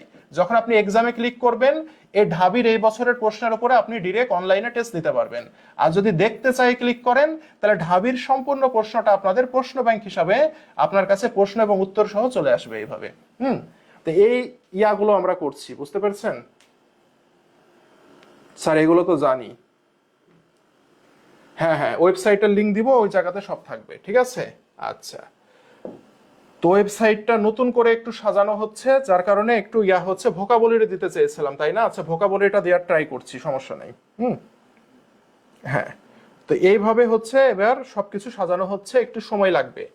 9 নম্বরটা আমরা দেখি। হ্যাঁ, 9 নম্বর যে প্রশ্নটা বলেছে, 9 নম্বর প্রশ্নটাতে দেখেন, এখানে কিন্তু আপনাকে ডিরেক্ট বলেছে উত্তোলনের পরিমাণ নির্ণয় করো, তাই বলেছে, তাই না ভাইয়া? আপনাকে উত্তোলনের পরিমাণ নির্ণয় করতে বলেছে। হ্যাঁ, তাহলে এখানে যে উত্তোলনের পরিমাণ যে আপনাকে নির্ণয় করতে বললো, তাহলে এটা কিন্তু আপনাকে একটু মাথা খাটাইতে হবে। দেখেন, আপনাকে বলেছে উত্তোলনের পরিমাণ নির্ণয় করো। আপনারা একতরফার ম্যাথ করেছেন, মনে আছে? একতরফার ম্যাথে কি থাকে আপনারা বলতে পারেন? একতরফার ম্যাথে আপনাদের এই পাশে থাকে প্রারম্ভিক মূলধন। হ্যাঁ, আপনাদের এপারে থাকে প্রারম্ভিক মূলধন থাকে, ওকে? এই পারে থাকে হচ্ছে অতিরিক্ত মূলধন থাকে। এখানে কি থাকে? এখানে থাকে হচ্ছে অতিরিক্ত মূলধন থাকে, ঠিক আছে? আর এখানে থাকে নিট লাভ। কি থাকে? এখানে থাকে হচ্ছে নিট লাভ। এই তিনটা জিনিস থাকবে এখানে। আর এই যে এই পাঁচটা আছে, এক্সাম বুক দিবেন বলেছেন, এক্সাম বুক দিব বলেছি, এক্সাম বুক দিব। হ্যাঁ, সমস্যা তো নাই, দিব বলেছি, পালাই তো যাচ্ছি না, তাই না? এক্সাম বুক দিতে চেয়েছি, এক্সাম বুক দিব, ঠিক আছে? ঈদের ছুটি গেল, এক্সাম বুকের কাজ প্রায় শেষ, প্রেসে দিতে হবে, বুঝতে পেরেছেন? 2-1-এর মধ্যে প্রেসে চলে যাবে। আমরা তো এক্সাম বুক দিতে চেয়েছি, দিব। এখন এক্সাম বুকে তো সারা মানে টোটাল সিলেবাসের এক্সাম দেয়া আছে। আপনি কি এখন থেকে এক্সাম দিতে বসবেন? ক্লাসগুলো করেন, প্র্যাকটিস শিট দেয়া হচ্ছে, বিগত সালের প্রশ্নগুলো সলভ করেন বাসায়, তারপরে একবার শেষ হোক, তারপরে আপনি এক্সাম দেওয়া শুরু করবেন। একসাথে বসে কত এক্সাম পারেন দিবেন। হ্যাঁ, প্রচুর প্রশ্ন দেওয়া থাকবে এক্সাম বুকে, ঠিক আছে? প্রতিটা ক্লাস ওয়াইজ প্রশ্ন দেওয়া থাকবে, প্রতিটা টপিক ওয়াইজ প্রশ্ন দেওয়া থাকবে। দিতে চেয়েছি দিব, ঠিক আছে? আমরা যেটা মুখ দিয়ে বলেছি ইনশাল্লাহ পেয়ে যাবেন, এটার জন্য টেনশন করা লাগবে না, বারবার বলার দরকার নাই। আমি যেটা প্রথম ক্লাসে বলেছি, ঠিক আছে? বরঞ্চ যেটা বলেছি তার চেয়ে বেশি পাবেন। ওকে, আচ্ছা। তাহলে দেখেন, এখানে আমাদের প্রারম্ভিক মূলধন, অতিরিক্ত মূলধন, নিট লাভ, এখানে থাকবে সমাপনী মূলধন, এখানে থাকবে হচ্ছে উত্তোলন, আর এখানে থাকবে নিট ক্ষতি। হ্যাঁ, এই যে ছকটা আছে না, এই ছক দিয়ে আমরা এই প্রশ্নের উত্তরটা বের করব, ঠিক আছে? এখন দেখেন, এই জায়গায় দেখেন, হিসাবের প্রারম্ভে মানে শুরুতে, বছরের শুরুতে, হ্যাঁ, বছরের শুরুতে মোট সম্পদ ছিল 12 লাখ টাকা। সমাপনী দিনে দায়ের পরিমাণ 2 লাখ টাকা বেড়ে মোট 9 লাখ টাকা হয়। দেখেন, এটা কি সমাপনী দিনে 2 লাখ টাকা বেড়ে গেছে, 2 লাখ টাকা বেড়ে দায় হয়েছে 9 লাখ।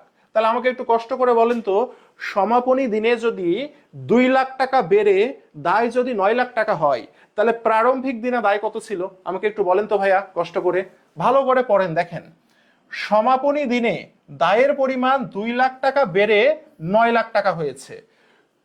সমাপনী দিনে 2 লাখ টাকা দায় বেড়ে 9 লাখ হয়েছে। তাহলে আমাকে একটু বলেন তো, সমাপনী দিনে যদি 2 লাখ টাকা বেড়ে 9 লাখ টাকা হয়, তাহলে প্রারম্ভিক দিনে কত ছিল? আমাকে একটু কষ্ট করে বলেন তো, প্রারম্ভিক দিনে তাহলে কত টাকা ছিল? আমাকে বলেন, কে বলতে পারে দেখি তো? 2 লাখ টাকা বেড়ে যদি 9 লাখ টাকা হয় সমাপনীতে, তাহলে প্রারম্ভিকও কত ছিল বলেন তো? 9 লাখ টাকা থেকে যদি 2 লাখ টাকা বাদ দিয়ে দিই আমরা, তাহলে পেয়ে যাব না যে প্রারম্ভিক দিনে কয় লাখ টাকা ছিল? তাহলে প্রারম্ভিক দিনে ভাইয়া 7 লাখ টাকা ছিল না? ছিল 7 লাখ টাকা। এতটুকু আমাকে বলেন তো ভাইয়া, 7 লাখ টাকা ছিল? ভেরি গুড, 7 লাখ টাকা ছিল। তাহলে আমাকে বলেন, প্রারম্ভিক দায়, প্রারম্ভিক দায় কত? প্রারম্ভিক দায় আমরা পেলাম 7 লাখ, তাই না? এখন আমাকে বলেন, প্রারম্ভিক সম্পদ কত? 12 লাখ। প্রারম্ভিক সম্পদ কত ভাইয়া? প্রারম্ভিক সম্পদ হচ্ছে 12 লাখ। তাহলে আমাকে বলেন তো, প্রারম্ভিক মালিকানা সত্ত্ব কত হবে? বলেন, প্রারম্ভিক মূলধন বা মালিকানা সত্ত্ব কত হবে? আমাকে বলেন তো। আমরা কি জানি? আমরা জানি সম্পদ থেকে দায়কে যদি আমরা বিয়োগ করে দিই, তাহলে আমরা প্রারম্ভিক মূলধন পাই। 12 লাখ থেকে 7 লাখ বাদ দিলে কত থাকে? 5 লাখ টাকা থাকে না ভাইয়া? তাহলে প্রারম্ভিক মূলধনের পরিমাণ কত বের হলো বলেন তো? প্রারম্ভিক মূলধনের পরিমাণ ভাইয়া 5 লাখ টাকা বের হলো না? প্রারম্ভিক মূলধনের পরিমাণ 5 লাখ বের হলো না? হ্যাঁ, ভেরি গুড, এই তো বুঝতে পেরেছেন। তাহলে প্রারম্ভিক মূলধন কত বের হলো? প্রারম্ভিক মূলধন আমার 5 লাখ টাকা বের হলো। তাহলে এই যে প্রারম্ভিক মূলধন আছে না, এখানে বসান 5 লাখ টাকা। বসাইছি ভাইয়া, বসাইছি। অতিরিক্ত মূলধন কি আমার প্রশ্নে দেয়া আছে? দেখি তো আমরা প্রশ্নটা। প্রশ্নে বলেছে সমাপ্ত দিনে মালিকানা সত্ত্ব। সমাপ্ত দিনে মালিকানা সত্ত্ব মানে কি? এটা সমাপনী মূলধন। তাহলে এই যে সমাপনী মূলধন, এখানে কত? 8 লাখ টাকা বসাই। এটা প্রশ্নে দিয়েই দিয়েছে তারা। এরপরে আসেন, আমাকে বলছে যদি ব্যবসাটি উক্ত হিসাবকালে 2 লাখ টাকা মুনাফা অর্জন করে, মুনাফা তার মানে এই 2 লাখ টাকা কি? মুনাফা। এই যে নিট লাভ, নিট লাভ মানে নিট মুনাফা, 2 লাখ টাকা আমি বসাইলাম। বসাইছি না ভাইয়া? বসাইছি। এরপরে দেখি আর কি দেয়া আছে প্রশ্নে। মালিক নতুন করে 1,75,000 টাকা বিনিয়োগ করে। মালিক নতুন করে যেটা বিনিয়োগ করে তাকে আমরা কি বলি? মালিক নতুন করে যেটা বিনিয়োগ করে তাকে আমরা বলি অতিরিক্ত মূলধন বলি, তাই না ভাইয়া? মালিক নতুন করে যেটা বিনিয়োগ করে তাকে আমরা কি বলি? অতিরিক্ত মূলধন বলি। সে অতিরিক্ত মূলধন কত? 1,75,000 টাকা। এই যে অতিরিক্ত মূলধন 1,75,000 টাকা, ঠিক আছে? প্রশ্নে কি আর কিছু বলা আছে? আর কিচ্ছু বলা নাই। তার মানে আমার ব্যবসাতে লাভ হয়েছে। লাভ হয়েছে মানে কোনো ক্ষতি হয়নি, ক্ষতি 0 টাকা, ঠিক আছে? এখন আমাকে বলেছে উত্তোলনের পরিমাণ কত? এই জায়গার মান বের করতে বলেছে, তাই না ভাইয়া?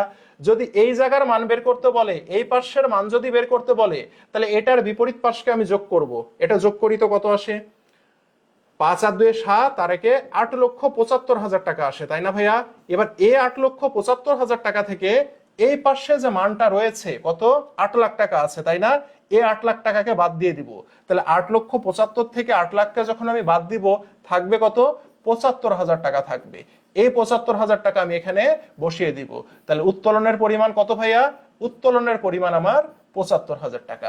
আমরা কি সকলে বুঝতে পেরেছি ভাইয়া? তাহলে উত্তোলনের পরিমাণ কত? 75,000 টাকা। এটাই আমার প্রশ্নে জানতে চেয়েছে। দেখেন যে উত্তোলনের পরিমাণ কত? উত্তোলনের পরিমাণ কত? 75,000 টাকা। সবাই ক্লিয়ার? বলেন সবাই কি ক্লিয়ার আমরা স্যার? সবাই কি আমরা ক্লিয়ার? এই প্রশ্নটা কিন্তু অনেকবার আসছে, হ্যাঁ, ঢাবিতে আসছিল, পরে রাবিতেও এই প্রশ্নটা কিন্তু আসছে। হ্যাঁ, এগুলো একটু কঠিন টাইপের প্রশ্ন, কঠিন না, ইজি প্রশ্ন, কিন্তু আমরা ছেলেমেয়েরা একটু আওলাই ফেলি, ঠিক আছে? একটু মাথা দিয়ে যদি আমরা চিন্তা করি তাহলে বের হয়ে যাবে, ঠিক আছে? তাহলে এখান থেকে আমরা একটা জিনিস শিখলাম, কি শিখলাম? যখন আমাকে উত্তোলন বলবে, এক্সট্রা করে অতিরিক্ত মূলধন দেয়া থাকবে, যখন আমাকে লাভের পরিমাণ দেয়া থাকবে, তখন আমি কি করব? সিম্পলি আমরা এই ছকটা ফলো করব, ঠিক আছে? তাহলে এই ছক ফলো করলে আমরা, যদি প্রশ্নে আমাকে বলতো যে অতিরিক্ত মূলধন কত, তাহলেও কিন্তু আমরা সেটা বের করতে পারতাম। প্রশ্নে যদি বলতো নিট লাভ কত এত কিছু দিয়ে, তাহলেও কিন্তু সেটা আমরা বের করতে পারতাম। প্রশ্নে যদি প্রারম্ভিক মূলধন বের করতে বলতো, সেটাও কিন্তু বের করতে পারতাম স্যার, ঠিক আছে? বলেন, আরেকবার বলবো, আরেকবার বলবো। দেখেন প্রশ্নে আমার বলেছে মোট সম্পদ, শুরুতে শুরুতে সম্পদ আছে 12 লাখ টাকা, আর বলেছে সমাপনী দিনে দায়ের পরিমাণ 2 লাখ টাকা বেড়ে 9 লাখ টাকা হইল। তাহলে দায় যদি 2 লাখ বেড়ে 9 লাখ হয়, কখন? সমাপনী দিনে। তাহলে প্রারম্ভিক দিনে কত ছিল বলেন তো? প্রারম্ভিক দিনে তাহলে 7 লাখ টাকা ছিল না? 7 লাখ টাকা কি ছিল? প্রারম্ভিক দায় ছিল। এখন আমরা কি জানি? প্রারম্ভিক সম্পদ থেকে প্রারম্ভিক দায়, সম্পদ থেকে প্রারম্ভিক দায়কে যখন আমি মাইনাস করে দিব, আমরা কি পাবো? আমরা প্রারম্ভিক মূলধন পাবো। তাহলে এই যে 12 লাখ, এই 12 লাখ থেকে প্রারম্ভিক দায় 7 লাখ বাদ দিলে আমরা প্রারম্ভিক মূলধন কত পাবো? 5 লাখ টাকা পাবো, তাই না? তাহলে এই যে দেখেন, প্রারম্ভিক মূলধনে আমরা 5 লাখ বসাইছি। প্রশ্নে আমার বলেছে অতিরিক্ত মূলধন 1,75,000 বসাইছি। প্রশ্নে আমার নিট লাভ বলেছে 2 লাখ বসাইছি। প্রশ্নে আমার সমাপনী মূলধন বলা আছে 8 লাখ বসাইছি। এখন আমাকে বলেছে উত্তোলনের পরিমাণ কত। তাহলে উত্তোলন থাকে কোন পাশে? এই পাশে, এই পাশে উত্তোলন থাকে, তাই না? তাহলে উত্তোলনের বিপরীত পাশ কোনটা? এই পাশ। এই পাশকে আমি যোগ করব, ঠিক আছে? যে পাশের মান বের করতে বলবে তার বিপরীত পাশকে যোগ করব। বিপরীত পাশ যোগ করে হইল কত? 8,75,000 টাকা। এখন এই 8,75,000 থেকে যে পাশের মান বের করতে বলবে উত্তোলন পাশে, উত্তোলন পাশে কত টাকা আছে? এই যে 8 লাখ টাকা আছে, এই 8 লাখকে বাদ দিয়ে দিব, দিলে থাকবে কত? 75,000 টাকা থাকবে। এই 75,000 টাকাই হচ্ছে উত্তোলনের মান। বুঝতে পেরেছেন? বলেন। হ্যাঁ, এই সমান এল প্লাস ও এ দিয়ে করা যায়, করেন, করেন, করে মিলান উত্তর, তাহলেই হবে। ঠিক আছে, করেন। ঠিক আছে, অনেক কিছু দিয়ে করা যায়, ঠিক আছে, অনেক কিছু দিয়ে করা যায়, কিন্তু এই যে যেভাবে করাচ্ছি সেভাবে করেন, তাহলে দুনিয়াতে কষ্ট হবে না। হ্যাঁ, সেকেন্ড টাইমার তো এক লাইন বেশি বুঝলে আবার প্রবলেম। হ্যাঁ, এ সমান এল প্লাস ও দিয়ে করা যায়, কিন্তু ওটা দিয়ে মাথায় ঢুকবে না। আপনার হয়তো ঢুকেছে, কিন্তু অনেকের মাথায় ঢুকবে না, ঠিক আছে? তো সেই কারণে এভাবে করাইলাম। এটা কি অনেক কঠিন? এটা তো এ সমান এল প্লাস ও দিয়ে করা যায়, করেন। এ প্লাস এ সমান এল প্লাস ও দিয়ে করেন, করে মিলান, দেখি কত সহজে মিলে। এক লাইন একটু কম বুঝবেন, অনেক দিয়ে করা যায়। আপনি যদি পারেন তাহলে করবেন। হ্যাঁ, এগুলো এক্সট্রা কমেন্ট করার দরকার নাই যে এ সমান এল প্লাস ও দিয়ে করা যায়। করা যায়, অবশ্যই করা যায়, কিন্তু সেটা এটা হচ্ছে কঠিন হবে। হ্যাঁ, সেই কারণে এভাবে করাইলাম। বোঝা গেছে? পরে যাই। লেনদেনটি মোট সম্পদ ও মোট দায় হ্রাস করে। বলেন, মোট সম্পদ ও মোট দায় হ্রাস করে কোনটি? বলেন, বলতে পারেন যে মোট সম্পদ মোট দায় হ্রাস করে কোনটি? নগদে প্রিন্টার ক্রয় দায় হ্রাস করে, আগুনে বিনষ্ট হইল দায় হ্রাস হয়। তাহলে উত্তর কি হবে? 10,000 টাকা ব্যাংক ঋণ পরিশোধ। ঋণ পরিশোধ করলে কি হয়? দায় হ্রাস হয়, তাই না? আর ঋণ পরিশোধ করছেন কি দিয়ে? টাকা দিয়ে। তার মানে নগদ নামক সম্পদ কি হয়ে যায়? নগদ নামক সম্পদ হ্রাস হয়, তাই না? তার মানে সম্পদ হ্রাস, দায় হ্রাস। ক্লিয়ার? সম্পদ হ্রাস, দায় হ্রাস। ওকে, ওকে, পরে যাই। দেখেন, ধারে সেবা প্রদান করলে এর প্রভাব কি হবে? ধারে কি প্রদান করছেন? সেবা প্রদান করছেন। মনে রাখবেন একটা কথা, সেবা প্রদান করলে আয় বাড়ে, তাই না? সেবা প্রদান করলে কি হয়? আয় বাড়ে, সেটা ধারে হোক আর নগদে হোক। অ্যাকাউন্টিং বকেয়া ভিত্তি ফলো করে, তার মানে সেবা প্রদান করা মানে আয় বেড়ে যাবে। কিসে প্রদান করছেন? দেখেন তো, ধারে প্রদান করছেন। তাহলে ধারে যখন আপনি প্রদান করবেন, তখন আপনার কি হবে বলেন তো?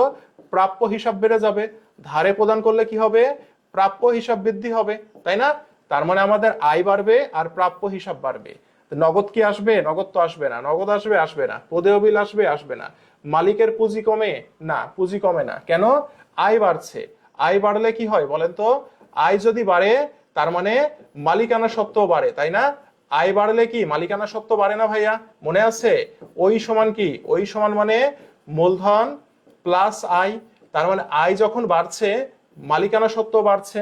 এই যে মালিকের পুঁজি মানে মালিকানা সত্ত্ব, মনে থাকবে, মালিকের পুঁজি মানে হচ্ছে মালিকানা সত্ত্ব, মালিকানা সত্ত্বকে মালিকের পুঁজি বলে, ঠিক আছে, বা মালিকের মূলধন বলে। তাহলে দেখেন প্রাপ্য বিল এবং মালিকের পুঁজি উভয়ই বাড়ে। এই যে প্রাপ্য হিসাব বাড়ছে মানে প্রাপ্য বিল বাড়বে, আর মালিকের পুঁজি বাড়ে কেন? আয় যদি বাড়ে তার মানে আপনার মালিকের পুঁজি বা মালিকানা সত্ত্বও বাড়ে। তাহলে উত্তর হবে কত? উত্তর হবে গ নম্বর, তাই না ভাইয়া? উত্তর হবে কত? উত্তর হবে গ নম্বর, ঠিক আছে। ছকটা কি মুখস্থ করতে হবে? ছকটা মুখস্থ করার দরকার নাই, আপাতত মুখস্থ রাখেন, একতরফা যখন পড়াবো ছক মনে রাখার টেকনিক বলে দেবো। হ্যাঁ, আপাতত আপাতত মনে রাখেন ছক, হ্যাঁ আপাতত মনে রাখেন, যখন একতরফা করব না তখন আমি শিখাই দেবো যে ছকটা কিভাবে মনে রাখবেন, ঠিক আছে। মোট সম্পত্তি বৃদ্ধি পাবে, দরকার নাই। দেখেন হিসাব চক্রের ধাপ 9 কোনটি? পারবেন এগুলো? হিসাব চক্রের ধাপ 9 কোনটি? পারবেন। হিসাব চক্রের প্রথম ধাপ কোনটি? দেখেন হিসাব চক্রের প্রথম ধাপ কোনটি? দেখেন ভাইয়া বলেন তো হিসাব চক্রের প্রথম ধাপ কোনটি? কে বলতে পারে? এই 15 নম্বর প্রশ্নটার উত্তর করেন সবাই দেখি। ভাইয়া 15 নম্বর প্রশ্নটার উত্তর করেন তো সবাই দেখি, কে পারে? 15 নম্বর প্রশ্নের উত্তর করেন সবাই দেখি, বলেন। আচ্ছা আমাকে আগে বলেন হিসাব চক্রের প্রথম ধাপ কোনটি? আমি লাস্ট ক্লাসে আপনাদেরকে হিসাব চক্র পড়িয়েছিলাম, মনে আছে? প্রথম ধাপ কোনটি ছিল বলেন তো? লেনদেন শনাক্তকরণ ছিল, তাই না? তো অপশনে কি লেনদেন শনাক্তকরণ আছে? হিসাব চক্রের প্রথম ধাপ লেনদেন শনাক্তকরণ কি অপশনে আছে? লেনদেন শনাক্তকরণ কিন্তু অপশনে নাই। তাহলে বলেছে প্রথম ধাপ কোনটি, সেটি অপশনে নাই। তাহলে আমাকে দেখতে হবে অপশনে যেগুলো আছে এর মধ্যে প্রথমে কোনটি যায়, সেটি হবে উত্তর। নগদান বই কি হিসাব চক্রের ধাপ? না, তার মানে এটা উত্তর হবে না। ভাইয়া বলেন তো রেয়ামিল আগে না জাবেদা আগে? অবশ্যই জাবেদা আগে। ভাইয়া বলেন তো খতিয়ান আগে না জাবেদা আগে? অবশ্যই জাবেদা আগে। ভাইয়া বলেন তো উদ্বৃত্তপত্র আগে না জাবেদা আগে? অবশ্যই জাবেদা আগে। তার মানে সবার আগে কোনটি বলেন তো?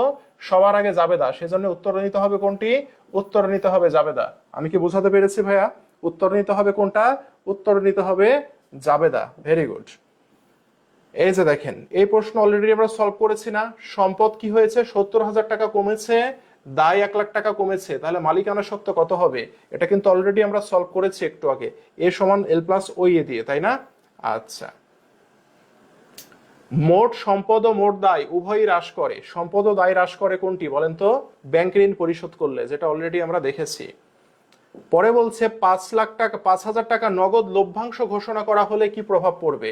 লভ্যাংশ ঘোষণা করলে কি হয় বলতে পারেন? আপনারা যখন লভ্যাংশ ঘোষণা করবেন তখন কি হয় বলতে পারেন? লভ্যাংশ ঘোষণা করলে কি হয় ভাইয়া? লভ্যাংশ ঘোষণা করলে কি হয় জানেন? দেখেন একটা জিনিস মনে রাখবেন, ঠিক আছে? আমি এটা কি শিখাইছিলাম আপনাকে? বলেন। লভ্যাংশ ঘোষণা করা হলো, লভ্যাংশ ঘোষণা করলে দায় বেড়ে যায় না? লভ্যাংশ কি করেছেন? ঘোষণা করেছেন। লভ্যাংশ ঘোষণা মানে কি? আপনি কথা দিয়েছেন যে তোমাকে আমি লভ্যাংশ প্রদান করব, কথা দিয়েছেন। এখনো কি লভ্যাংশটা আপনি পরিশোধ করেছেন? আপনি কি লভ্যাংশটা এখনো পরিশোধ করেছেন? ঘোষণা দিয়েছেন, ডিক্লেয়ার দিয়েছেন যে আমি লভ্যাংশ কি করব, আমি তোমাকে লভ্যাংশ দিব, কিন্তু লভ্যাংশ এখনো দেননি। সেজন্য লভ্যাংশ ঘোষণা করার সাথে সাথে আপনার যে মালিকানা সত্ত্ব সেটি কমে যাবে। হ্যাঁ, মালিকানা সত্ত্ব কি হবে? কমে যাবে, ঠিক আছে? মালিকানা সত্ত্ব কমে যাবে। কেন কমে যাবে? লভ্যাংশ ঘোষণা করলে মালিকানা সত্ত্ব কমে যাবে কেন? কারণ লভ্যাংশটা দিতে হবে, অ্যাকাউন্টিং বকেয়া ভিত্তি ফলো করে না, তো সেই কারণে ঘোষণা করার সাথে সাথে লভ্যাংশটা কি করবে? লভ্যাংশ মালিকানা সত্ত্বকে কমিয়ে দেয়, সেজন্য মালিকানা সত্ত্ব কমে যাবে ঘোষণা করার সাথে সাথে। এখন দেখেন তো লভ্যাংশটা কি আপনি এখনো প্রদান করেছেন? প্রদান করেননি। কি করেছেন? ঘোষণা করেছেন। ঘোষণা করেছেন মানে তার কাছে কি হয়ে আছেন? দায়ী হয়ে আছেন। তাহলে পদেয় লভ্যাংশ নামক আমার কি হবে? পদেয় লভ্যাংশ নামক আপনার দায় বেড়ে যাবে, ঠিক আছে? তাহলে একটা জিনিস মনে রাখবেন, লভ্যাংশ ঘোষণা করলে মালিকানা সত্ত্ব কমে আর কি হয়? দায় বেড়ে যায়, ঠিক আছে? কারণ কি? আপনি এখনো প্রদান করেননি, তাকে কথা দিয়েছেন তোমাকে আমি লভ্যাংশ দিব, ঠিক আছে? তাহলে উত্তর কি হবে? মালিকানা সত্ত্ব কমবে, দায় বাড়বে। তাহলে উত্তর কি হবে বলেন তো? মালিকানা সত্ত্ব হ্রাস এবং দায় বৃদ্ধি, ঠিক আছে? লভ্যাংশের কারণে মালিকানা সত্ত্ব কমলো, আর আপনি যেহেতু ঘোষণা করেছেন এখনো প্রদান করেননি, সে কারণে দায় বেড়ে গেছে। ওকে, হ্যাঁ, সংরক্ষিত আয় ডেবিট, প্রদেয় লভ্যাংশ ক্রেডিট। দেখেন এই প্রশ্নটা কি আসছিল ঢাবিতে এবার? একই সাথে দায় হ্রাস ও দায় বৃদ্ধি করে কোনটি? দেখেন যশোর বিজ্ঞান প্রযুক্তির প্রশ্ন ঢাবি কিন্তু এবছর দিয়ে দিয়েছে, দেখছেন? আসছিল না ভাইয়া এই প্রশ্নটা? বলেন। একই সাথে দায়কে হ্রাস করে, দায়কে হ্রাস করে, দায়কে বৃদ্ধি করে, তাহলে কি হবে বলেন তো? পাওনাদারকে বিল পরিশোধ। পাওনাদারকে কোন বিল পরিশোধ করি আমরা? পাওনাদারকে আমরা প্রদেয় বিল পরিশোধ করি। কোন বিল? প্রদেয় বিল পরিশোধ করি। তাহলে পাওনাদারকে যখন প্রদেয় বিল দিবেন তখন প্রদেয় বিল নামক দায় বেড়ে যাবে। কাকে দিচ্ছেন? পাওনাদারকে দিচ্ছেন। তার মানে পাওনাদারকে দিয়ে দিচ্ছেন মানে পাওনাদার নামক যে দায়টা ছিল সে দায়টা কমে যাবে। তার মানে প্রদেয় বিল বেড়ে গেল, পাওনাদার কমে গেল, একটি দায় কমলো, একটি দায় বাড়লো। তার মানে উত্তর কি হবে? পাওনাদারকে বিল পরিশোধ বা পাওনাদারকে প্রদেয় বিল পরিশোধ। তাহলে এই একটি মাত্র লেনদেন আছে যার ফলে একবার দায় কমে একবার দায় বাড়ে, একটি মাত্র লেনদেন আছে। ঠিক আছে, ঠিক আছে। লভ্যাংশ প্রদান করলে কি হবে? লভ্যাংশ প্রদান করলে যা হয় তাই হবে। লভ্যাংশ মালিকানা সত্ত্বকে কমায়, আর যখন আপনি প্রদান করে দিবেন তখন সম্পদ কমে যাবে। ঠিক আছে। এই যে নাভানা লিমিটেডের সম্পত্তি দায় 50,000 টাকা 90,000 টাকা হ্রাস পায়, মালিকানা সত্ত্ব কি হবে? দেখছেন এই প্রশ্নগুলো কতবার আসছে জগন্নাথ বিশ্ববিদ্যালয়। ঠিক আছে। 10,000 টাকার সেবা প্রদান করে 7,000 টাকা পাওয়া গেল, 7,000 টাকা পেয়েছেন, তার মানে 3,000 টাকা কি আছে? 3,000 টাকা বকেয়া আছে না? 3,000 টাকা বকেয়া আছে। তাহলে বকেয়া সেবাই কি হিসাব? সম্পদ হিসাব। তার মানে 3,000 টাকার সম্পদ বাড়ছে। 7,000 টাকা নগদ পেয়েছেন, তার মানে 7,000 টাকারও সম্পদ বাড়ছে। তার মানে সম্পদ বৃদ্ধি পাচ্ছে। আর সেবা প্রদান করলে কি হয়? সেবা প্রদান করলে আয় বৃদ্ধি পায়। সেবা প্রদান করলে কি হয়? আয় বৃদ্ধি পায়। তার মানে সম্পদ বৃদ্ধি এবং আয় বৃদ্ধি মানে মালিকানা সত্ত্ব বৃদ্ধি। উত্তর কি হবে? উত্তর হবে ঘ। দেখেন 3,000 টাকা আপনার কি আছে? 10,000 টাকা সেবা প্রদান করে 7,000 টাকা পেয়েছেন। তাহলে 7,000 টাকা পেয়েছেন মানে কি? 7,000 টাকা নগদ বেড়ে গেল। আর 3,000 টাকা আপনি পাননি, তার মানে ওই 3,000 টাকাকে আমি কি বলবো? বকেয়া সেবাই বলবো। তাহলে বকেয়া সেবাই কি হিসাব? সম্পদ হিসাব। তার মানে এখানেও সম্পদ 3,000 টাকা বাড়ছে। তাহলে 7,000 টাকার সম্পদ নগদ বৃদ্ধি পেল, আর বকেয়া সেবাই নামক সম্পদ বৃদ্ধি পেল কত? 3,000 টাকা। তার মানে এক কথায় সম্পদ বৃদ্ধি। আর সেবা প্রদান করেছেন, ভাইয়া কি বলেছি আমি?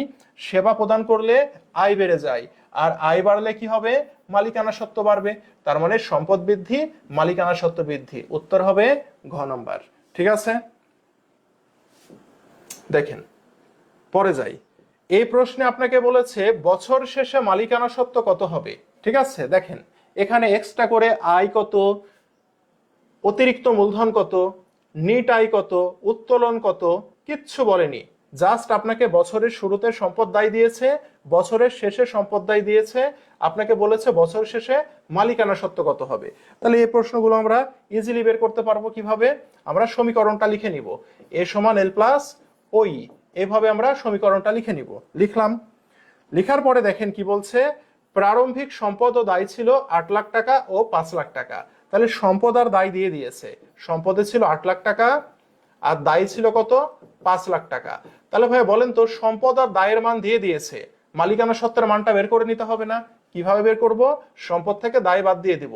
তাহলে 3 লাখ টাকা কি হবে? মালিকানা সত্ত্ব হবে না? মালিকানা সত্ত্ব হবে। এটা হচ্ছে বছরের শুরুতে। এখন আপনাকে নতুন করে কি বলছে? নতুন করে বলছে যে বছরে সম্পত্তি 1,50,000 টাকা বৃদ্ধি পায়। ভাইয়া সম্পত্তি ছিল 8 লাখ টাকা, 1,50,000 বৃদ্ধি পেলে কত হবে? 9,50,000 হবে, তাই না ভাইয়া? 9,50,000। পরে কি বলছে আবার? পরে বলছে দায় 80,000 টাকা হ্রাস পায়। ভাইয়া দায় ছিল কত? 5 লাখ ছিল, 80,000 হ্রাস পেলে কত হবে? 4,20,000 হবে না? এখন আপনাকে বলছে এই যে মালিকানা সত্ত্বের পরিমাণ কত হবে। তাহলে আমরা কি জানি? এই যে সম্পদ, এই সম্পদ থেকে দায়কে কি করব? মাইনাস করে দিব, তাহলে মালিকানা সত্ত্ব পাবো। তাহলে বলেন কত টাকা হবে? সম্ভবত 5,30,000 টাকা হয়, তাই না? তাহলে মালিকানা সত্ত্বের পরিমাণ কত? 5,30,000 টাকা। এটাই হচ্ছে আমার কি উত্তর, তাই না? এটাই হচ্ছে আমাদের কি উত্তর। ঠিক আছে, বুঝতে পেরেছি সবাই? সবাইকে আমরা বুঝতে পেরেছি এটা? একটু বলেন তো কষ্ট করে দেখি, সবাইকে আমরা ক্লিয়ার? এই যে মালিকানা সত্ত্ব কত, এই জায়গায় কি থাকে? এই জায়গায় মালিকানা সত্ত্ব থাকে না? এটা বছরের শুরুতে মালিকানা সত্ত্ব, আর এটা হচ্ছে বছরের শেষে মালিকানা সত্ত্ব। আপনাকে জিজ্ঞাসাই করেছে দেখেন যে বছর শেষে, এই যে বছর শেষে মালিকানা সত্ত্ব কত হবে। তাহলে উত্তর হবে 5,30,000 টাকা। ক্লিয়ার সবাই ভাইয়া? সবাই ক্লিয়ার? বলেন।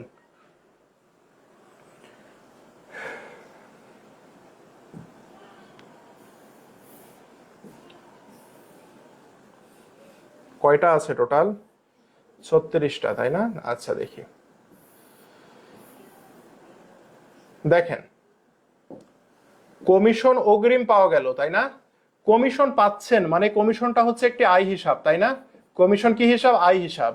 এখন আয় যদি অগ্রিম পান তাহলে সেটাকে আমরা কি বলবো বলেন তো? আয় যদি অগ্রিম পান তাহলে সেটাকে আমরা কি বলবো? অনুপার্জিত আয় বলবো না? সেজন্য অনুপার্জিত আয় নামক দায় বেড়ে গেল। আর কমিশন পাওয়া গেল, তার মানে নগদ টাকায় পেয়েছেন, তার মানে নগদান ডেবিট, আর কমিশন অগ্রিম পাচ্ছেন। আয় যদি অগ্রিম পাওয়া যায় তাহলে তাকে বলি আমরা অনুপার্জিত আয় বা অগ্রিম আয়। আর অনুপার্জিত আয় বা অগ্রিম আয় হচ্ছে একটি দায় হিসাব। সেজন্য দেখেন অনুপার্জিত আয় ক্রেডিট হইল, দায় বেড়ে গেল, আর কমিশন কি পেয়েছেন? অগ্রিম পেয়েছেন, মানে টাকাটা অগ্রিম পেয়েছেন, তার মানে নগদ টাকা নামক সম্পদ বেড়ে গেল। ভেরি ভেরি ইম্পর্টেন্ট ভাইয়া এটা, হ্যাঁ এটা ভেরি ভেরি ইম্পর্টেন্ট এটা, ঠিক আছে? এই যে 23 নম্বরটা ভেরি ভেরি ইম্পর্টেন্ট, কমিশন অগ্রিম পাওয়া গেল। তাহলে কমিশন তো পেয়েছেন, কিসে পেয়েছেন? টাকায় পেয়েছেন, তার মানে নগদ বেড়ে গেল, নগদ বাড়লে ডেবিট। অগ্রিম পেয়েছেন, কমিশন পাওয়া গেল, আয় হলে তো আমরা পাই, তার মানে কমিশনটা কি হিসাব? আয় হিসাব। তাহলে আয় পেয়েছি কি? অগ্রিম আয় পেয়েছি। আমরা জানি অনুপার্জিত আয় বা অগ্রিম আয় একটি কি হিসাব? দায় হিসাব। তার মানে এখানে দায় বাড়লো আর সম্পদ বেড়ে গেল। ক্লিয়ার? পরে যাই, পরে বলছে 50,000 টাকা কমিশন পাওয়া গেছে, যার মধ্যে 30,000 টাকা পরবর্তী বছরে। বর্তমান বছরের সঠিক জাবেদা কোনটি? দেখেন কমিশন পাইছেন আপনি কত? 50,000 টাকা পাইছেন। 30,000 টাকা পরবর্তী বছরের, যেটা পরবর্তী বছরের সেটা কি? অগ্রিম আয় না? যেটি পরবর্তী বছরের সেটি অগ্রিম আয় না? তাহলে অগ্রিম আয় নামক দায় বাড়বে কত? 30,000 টাকা বাড়বে, রাইট? কমিশন পেয়েছেন 50,000 টাকা, কমিশন 50,000 টাকা পেয়েছেন, তার মানে কি? নগদান হিসাব নামক আপনার যে সম্পদ, এই সম্পদ বাড়বে কত? 50,000 টাকা, ঠিক আছে? এখন দেখেন কমিশন অগ্রিম হচ্ছে 30,000, নগদ পাইলেন 50,000, তার মানে 20,000 টাকা যে কমিশন, এই 20,000 টাকা আপনার আয়, এটা হচ্ছে কমিশন আয়, এটা হচ্ছে কি? কমিশন আয়। এই বছরের যেটা দেখেন টোটাল পেয়েছেন 50,000, তার মধ্যে 30,000 টাকা পরবর্তী বছরের, তাহলে এই বছরের কত? এই বছরের 20,000, তাহলে এই বছরের যেটা সেটাই হচ্ছে আপনার আয়, এই বছরের যেটা সেটাই হচ্ছে আপনার কি হবে? আয় হবে। তাহলে আয় বৃদ্ধি কত? আয় বৃদ্ধি 20,000। অগ্রিম আয় কি? এটা এটা হচ্ছে দায়, দায় বৃদ্ধি কত? দায় বৃদ্ধি 30,000। নগদান হিসাব কি? সম্পদ, সম্পদ বৃদ্ধি কত? 50,000। বুঝছেন সবাই? এটা কি বুঝছেন? 24 নম্বরটা সবাই, 24 নম্বরটা কি সবাই বুঝতে পেরেছেন ভাইয়া? বলেন তো 24 নম্বরটা কি সবাই বুঝতে পেরেছেন? বলেন। 50,000 টাকা আপনি কমিশন পাইয়েছেন, 50,000 টাকা পেয়েছেন মানে কি? আপনার নগদ বেড়ে গেল 50,000 টাকা, ওকে? 30,000 টাকা পরবর্তী বছরের মানে অগ্রিম, পরবর্তী বছরের মানে কি? অগ্রিম। তাহলে যেটা পরবর্তী বছরে সেটা আপনার কি বলেন তো? সেটা আপনার অগ্রিম আয়। পরবর্তী বছরে টাকা পেয়ে গেছেন মানে সেটি অগ্রিম আয়। আমরা জানি অগ্রিম আয় একটি কি হিসাব? দায় হিসাব। তাহলে বলেন 50,000 টাকার মধ্যে 30,000 টাকা যদি অগ্রিম হয় তাহলে এই বছরের কত? এই বছরের 20,000। এই বছরে যত টাকা হবে সেটাই হবে আয় হিসাব, দ্যাট মিনস আয় বৃদ্ধি 20,000। আমি কি বোঝাতে পেরেছি ভাইয়া? আমি কি বোঝাতে পেরেছি? তাহলে কমিশন তো খরচ না, কমিশন এখানে আয়, এখানে কি বলেছে? খরচ বলেছে, এটা হবে না। তাহলে নগদান হিসাব ডেবিট, কমিশন আয় ক্রেডিট 50,000, আয় কি 50,000 টাকা হয়েছে? হয়নি। নগদান হিসাব ডেবিট 50,000, এই যে নগদান দেখেন বৃদ্ধি পেল 50,000 টাকা ডেবিট। কমিশন আয় ক্রেডিট 20,000, এই যে দেখেন 20,000 টাকা কি হয়েছে? আয় হয়েছে, আয় হইলে ক্রেডিট হয়, ঠিক আছে? অনুপার্জিত কমিশন ক্রেডিট ভাইয়া, এই যে অগ্রিম আয় মানে কি? অনুপার্জিত আয়, আর অনুপার্জিত আয় কি হয়? দায় হিসাব হয়, ক্রেডিট হয়। তার মানে উত্তর কি হবে? উত্তর হবে ঘ নাম্বারটা। উত্তর কয় নাম্বার হবে? ঘ নাম্বারটা। সবাই কি বুঝতে পেরেছি? বলেন। সবাই কি বুঝতে পেরেছি? আমি বুঝাতে পেরেছি এটা ভাইয়া? এই জিনিসটা কি সবাই বুঝতে পেরেছেন? ঘ নাম্বারটা কি সবাই বুঝতে পেরেছেন? এটা এই লেনদেনটা কি সবাই বুঝতে পেরেছেন? একটু কমেন্ট করেন, না হলে আবার বলবো, সমস্যা নাই। এটা কি সকলে বুঝতে পেরেছেন? 50,000 টাকা কমিশন পাওয়া গেছে, 30,000 টাকা পরবর্তী বছরের। তাহলে 30,000 যদি পরবর্তী বছরের হয় তাহলে এই বছরের কত? 50,000 টাকার মধ্যে 30,000 যদি পরবর্তী বছরের হয় তাহলে 20,000 টাকা এই বছরের। তাহলে এই বছরের যেটা সেটাই আয় হিসাব, আর আয় বৃদ্ধি পেলে কি হয়, ক্রেডিট হয়।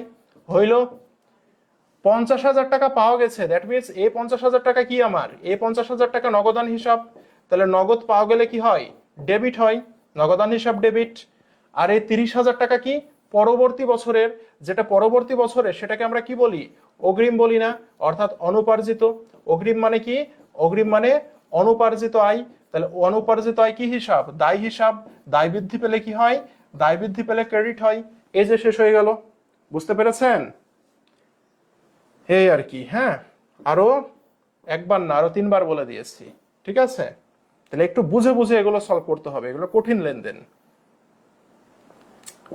সকল সম্পদ ডেবিট, দায় ক্রেডিট এবং মালিকানা সত্ত্ব ক্রেডিট হলে জাবেদাটা কি? আমরা জানি সম্পদ, দায় এবং মালিকানা সত্ত্ব নিয়ে যে জাবেদা দেওয়া হয় তার নাম প্রারম্ভিক জাবেদা, তাই না? তাহলে দেখেন, হিসাব শুরু করার জন্য প্রারম্ভিক জাবেদার প্রয়োজন হয় কোন হিসাবগুলো? আমরা জানি সম্পদ, দায় এবং মালিকানা সত্ত্ব নিয়ে প্রারম্ভিক জাবেদার প্রয়োজন হয়, গতদিন শিখেছি আমরা, তাই না? আবার একই প্রশ্ন, সকল সম্পদ ডেবিট, সকল দায় ক্রেডিট হলে জাবেদাটি কোন ধরনের? আমরা জানি সেটা হচ্ছে প্রারম্ভিক জাবেদা। ব্যবসার জন্য ব্যাংক থেকে টাকা তুলেছি, ব্যবসার কাজের জন্য ব্যাংক থেকে টাকা তুললে কি হবে, ব্যবসার সম্পদ বেড়ে যাবে, ব্যাংকের টাকা কমে যাবে। তার মানে একবার সম্পদ বাড়বে, একবার সম্পদ কমবে। তাহলে ব্যবসার জন্য ব্যাংক থেকে যখন টাকা তুলবেন, ব্যবসার নগদ টাকা বেড়ে যাবে, সেজন্য নগদান হিসাব ডেবিট। আর ব্যাংকের টাকা কমে যাবে, সেজন্য ব্যাংক হিসাব কি হয়ে যাবে, ব্যাংক হিসাব ক্রেডিট হবে। কিন্তু এখানে ব্যাংক হিসাবকে ডেবিট দিয়ে রেখেছে, দুইটা কি ডেবিট হতে পারে? পারে না। নগদান হিসাব ডেবিট, ব্যাংক হিসাব ক্রেডিট। তাহলে উত্তর হবে ঘ নাম্বারটা। উত্তর হবে কত নাম্বার? উত্তর হবে ঘ নাম্বারটা।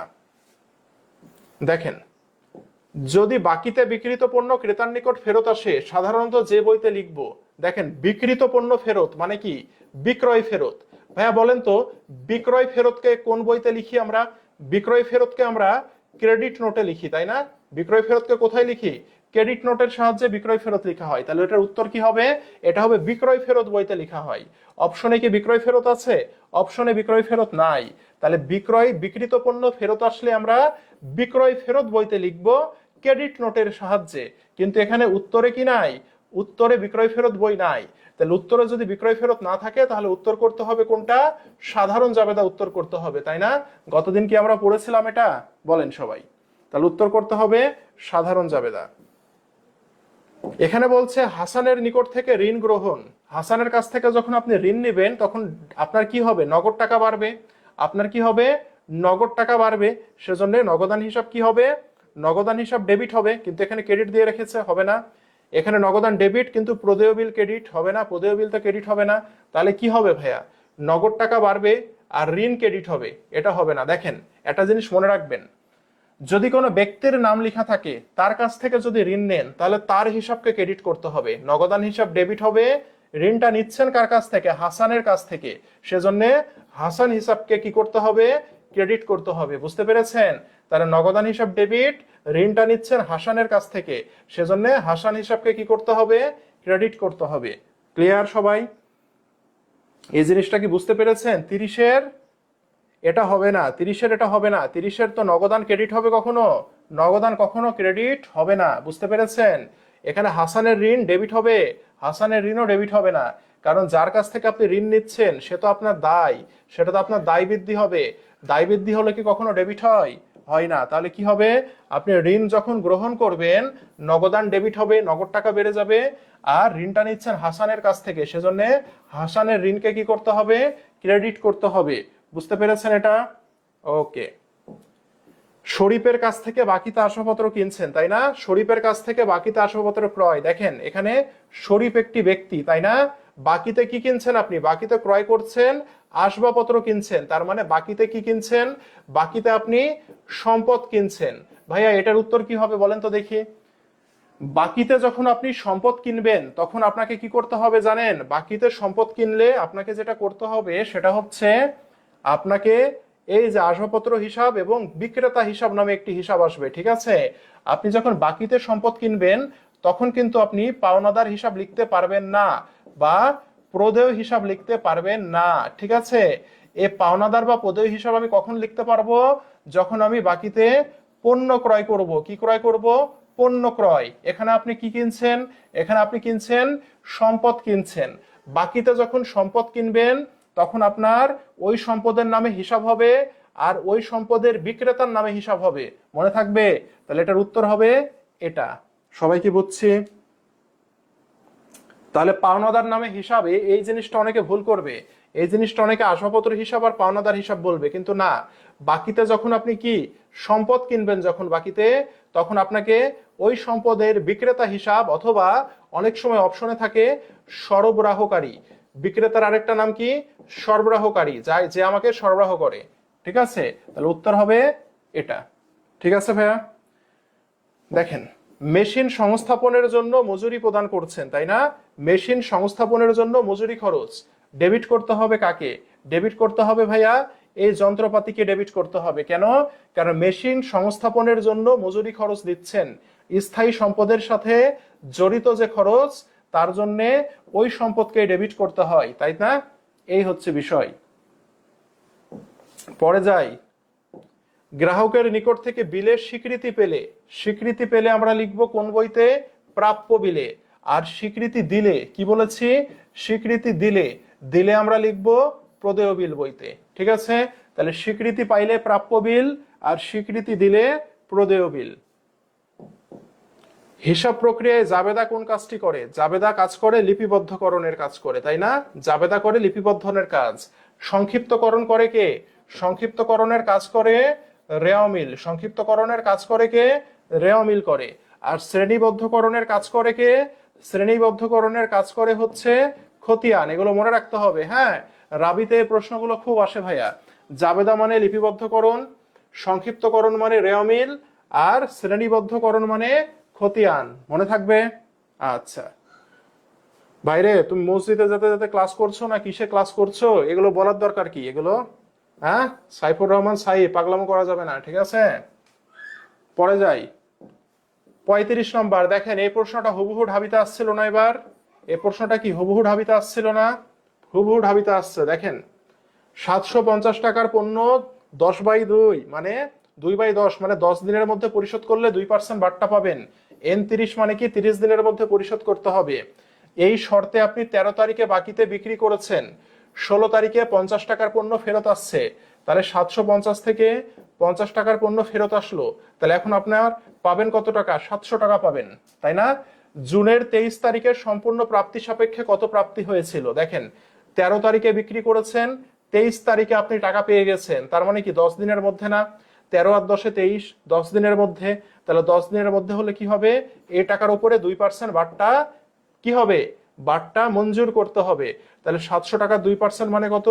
14 টাকা। তাহলে 14 টাকার বাট্টা যখন আপনি বাদ দিয়ে দিবেন, তাহলে 686 টাকা আপনি কি হবেন? 686 টাকা আপনার প্রাপ্ত হবে, তাই না?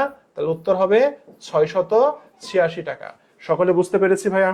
বলেন, বুঝতে পেরেছেন? ঢাবিতে আসছিল, কিন্তু এবছরই ঢাবিতে হুবহু প্রশ্নটা আসছিল। দেখেন, ঢাবি 11-12 প্রশ্ন হুবহু এবছর দিয়েছিল। ঠিক আছে, পরের প্রশ্নটা দেখি, সিমিলার কোয়ালিটির প্রশ্ন। রাবিতে একটাই ধরনের প্রশ্ন দিয়ে থাকে, হ্যাঁ। দেখি, চালানে কি বলেছে? প্রতিটি 800 টাকার 5টি পণ্য রয়েছে, তাহলে 800 × 5 কত হয় বলেন তো? 4000 টাকার পণ্য, তাই না? এখন বলেছে যাতে শতকরা 25 টাকা হারে কারবারি বাট্টা, তাহলে এটার 25% মানে কত? 1000 টাকা। তাহলে কারবারি বাট্টাকে আগে বাদ দিয়ে দিতে হয়, তাই না? তাহলে থাকবে কত টাকা? 3000 টাকা থাকবে। এখন বলেছে শতকরা 5 টাকা হারে নগদ বাট্টা রয়েছে এবং ধারে ক্রয়ে সময়কালের মধ্যে পরিশোধিত হয়। সময়কালে পরিশোধ করলে 5% নগদ বাট্টা প্রযোজ্য হবে, তাই না ভাইয়া? তাহলে 3×5 কত? 3×5 15, তার মানে 150 টাকা আমার নগদ বাট্টা বাদ যাবে। এখন জিজ্ঞাসা করছে তোমার চেকটি কত টাকার হবে? তাহলে 3000 থেকে 150 বাদ দিলে কত হয়? 2850। তাহলে আমার চেকের পরিমাণ কত হবে? 2850 টাকার। তাহলে উত্তর হবে ক নম্বর, তাই না ভাইয়া? উত্তর হবে কত? উত্তর হবে ক নম্বর। কেন? কারণ দেখেন, ধারে ক্রয়ের সময়কালে পরিশোধ হয়। ধারে ক্রয়ের সময়কালের মধ্যে যখন পরিশোধ হবে, তখন আমাকে এই যে নগদ বাট্টাটাকে বাদ দিতে হবে, তাই না? তাহলে আমার প্রথমে কারবারি বাট্টা বাদ দিলাম 1000, বাদ দেওয়ার পরে থাকে 3000, 3000 থেকে সময়কালের মধ্যে যেহেতু পরিশোধ হয় সে কারণে নগদ বাট্টা বাদ দিলাম 150, তাহলে আমাকে চেকের টাকা কত দিতে হবে? 2850 টাকা দিতে হবে। এটাই জিজ্ঞাসা করছে চেকটি কত টাকার হবে। চেকটি হবে 2850 টাকার। ঠিক আছে ভাইয়া, সবাই বুঝছেন? বলেন।